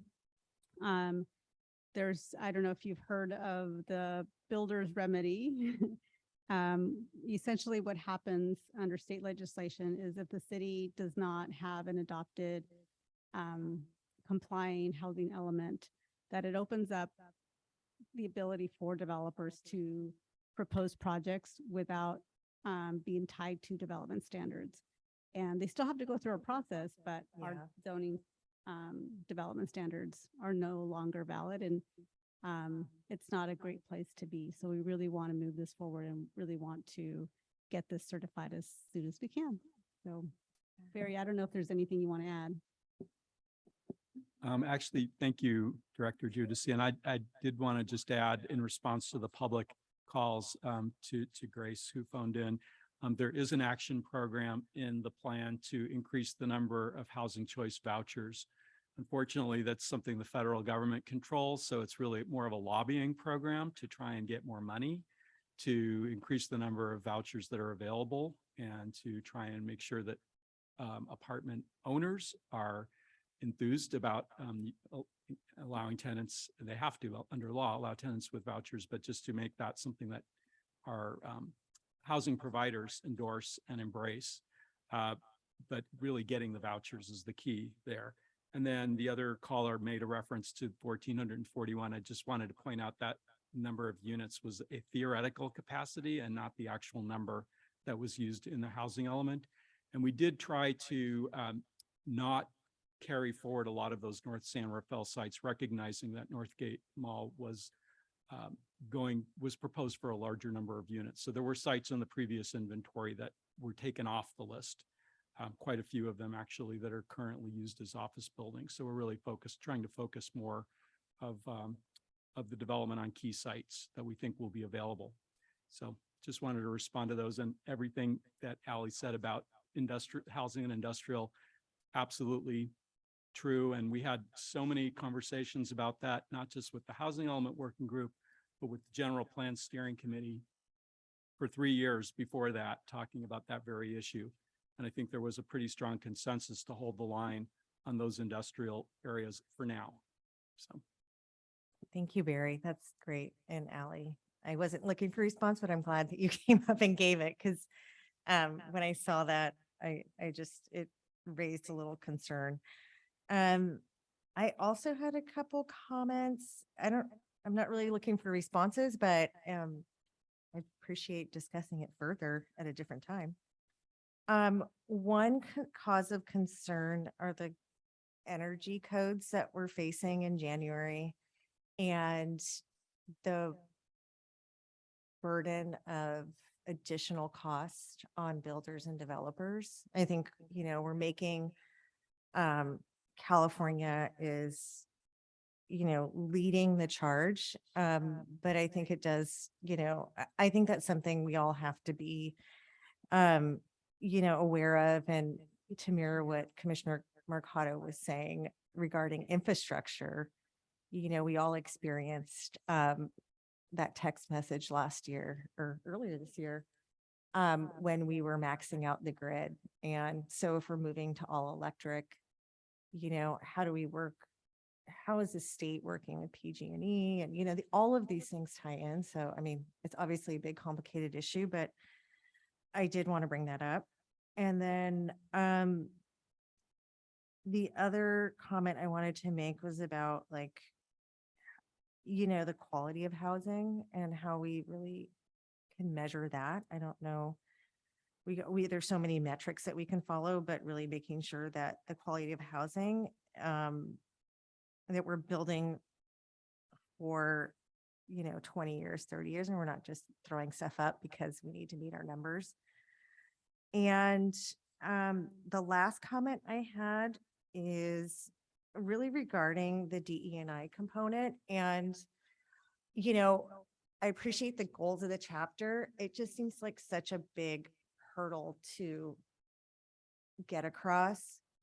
And when we talk about generational wealth and access to housing and home ownership, I just it's really hard for me to see a solution that falls short of reparations to allow people to gain access to home ownership. I mean, we talk about the number, affordable or low income is $146,000, right? The only way somebody right now, a young family in California, can buy a house is because they have generational wealth. And that's a real serious issue we're facing. And I'm not saying I recommend reparations, but I just don't really see how we can look at the population that's been disenfranchised for the last few generations and really look at them in the eye and say okay, we have these goals. You're going to benefit from them. Absolutely. Thank you so much. So it is daunting. It appears daunting, but there's some really new strategies that are coming out both federally and locally here in Moran County.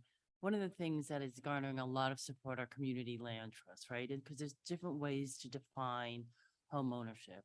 Our data is also showing us that the biggest challenge for people, not all, but a lot of people in Marin County and people of color in particular, is they're able to afford rent of $3,000 to $4,000 a month. The challenge is the down payment part of it. That's what's really creating the lack of home ownership because, of course, in Marin County, having to come up with a couple $100,000, in cash usually affects a family. So those are the programs that we're actually looking at as a county to kind of begin to address that home ownership component of it, and looking at community land trust, which actually we are beginning to consider in other parts of the county, has become so crucial because part of what home ownership means to a lot of people is also the ability to have affordable, consistent housing over a long period of time that they can actually transfer to their kids, right?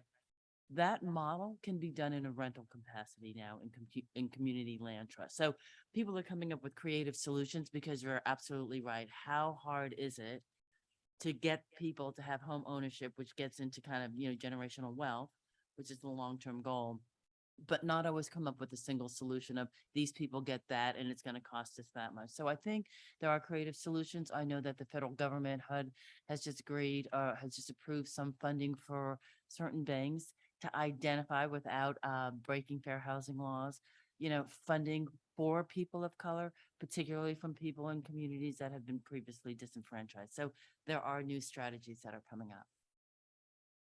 That's great to hear. Thank you. That was the remainder of my comments. Are there any additional comments from our commissioners?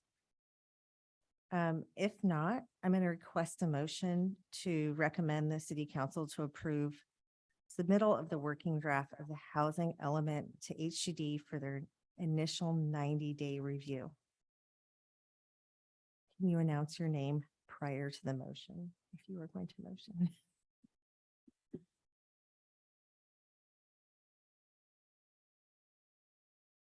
Crickets. The motion's a mouthful. So this is Commissioner Haveman. I'll move. Staff recommendation. Yes, that we follow staff recommendation. Commissioner Harris, I second the motion. Thank you, Leslie. Can we get a roll call? Yes, Commissioner Harris, Yes. Commissioner Hayman, Yes. Commissioner Mercado, Yes. Commissioner Samudzi is absent. Commissioner Shock is absent. Vice Chair Saudi, Yes. motion carries. Great. Are there, okay, we will, I guess we'll go to the director's report. Yes, so first of all, I want to thank all the commissioners who came and stuck it out. I would like to say especially you, Commissioner Mercado, being ill, but and staying on for the second because we did lose one along the way. I'm not sure how that happened, but thank you all. So both Elderslie and the draft housing element have been passed on by you to City Council. Both are scheduled for City Council on December 5th. So that is coming right up. So if you have any additional comments or questions, attend the meeting. On December 19th, we are moving forward with the citywide master fee update. So that will be going to council for consideration on December 19th. And it is my understanding that if indeed approved, the implementation of the fees would be delayed until July 1st to give some time for just a little more education to the public, as well as since it's being adopted so late in the year. We have a next meeting, November 29th after the holiday, Thanksgiving holiday, and the one item scheduled is the Northgate study session. So for the Gaskins, if you're still there, that would be a great time for you to attend. And what else? I'm gonna say this now that Commissioner Harris has submitted her resignation, so she's here through December, though I'm not sure we're gonna have a planning commission meeting in December. So hopefully we can get a critical mass in person at the next meeting. Just to, yeah. So I'm gonna say this again, but I'm gonna say it now. It's just been such a pleasure to have you on the commission, and you will be missed, but we will save our tears for next meeting. So, and with that, that is the director's report. Thank you, Leslie. Do any planning commissioners have additional communication? Commissioner Harris would just like to say thank you, Leslie, and my fellow commissioners. I've been really proud to serve alongside of you, and I've learned quite a bit from you and just your dedication and how thorough you are, especially you, Commissioner Saudi, very impressive. So yeah, I will miss you all. I'm just moving along, physically speaking, so won't be eligible anymore. So I have definitely enjoyed my time, and let's stay in touch. Thank you. Thank you, Commissioner Harris. Can Commissioner Haveman give us a report from last week's DRB meeting?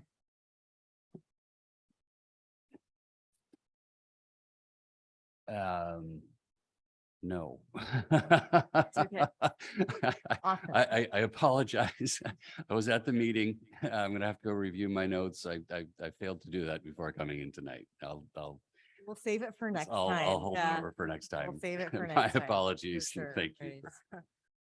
Okay, with that, we'll adjourn this meeting at 9:15.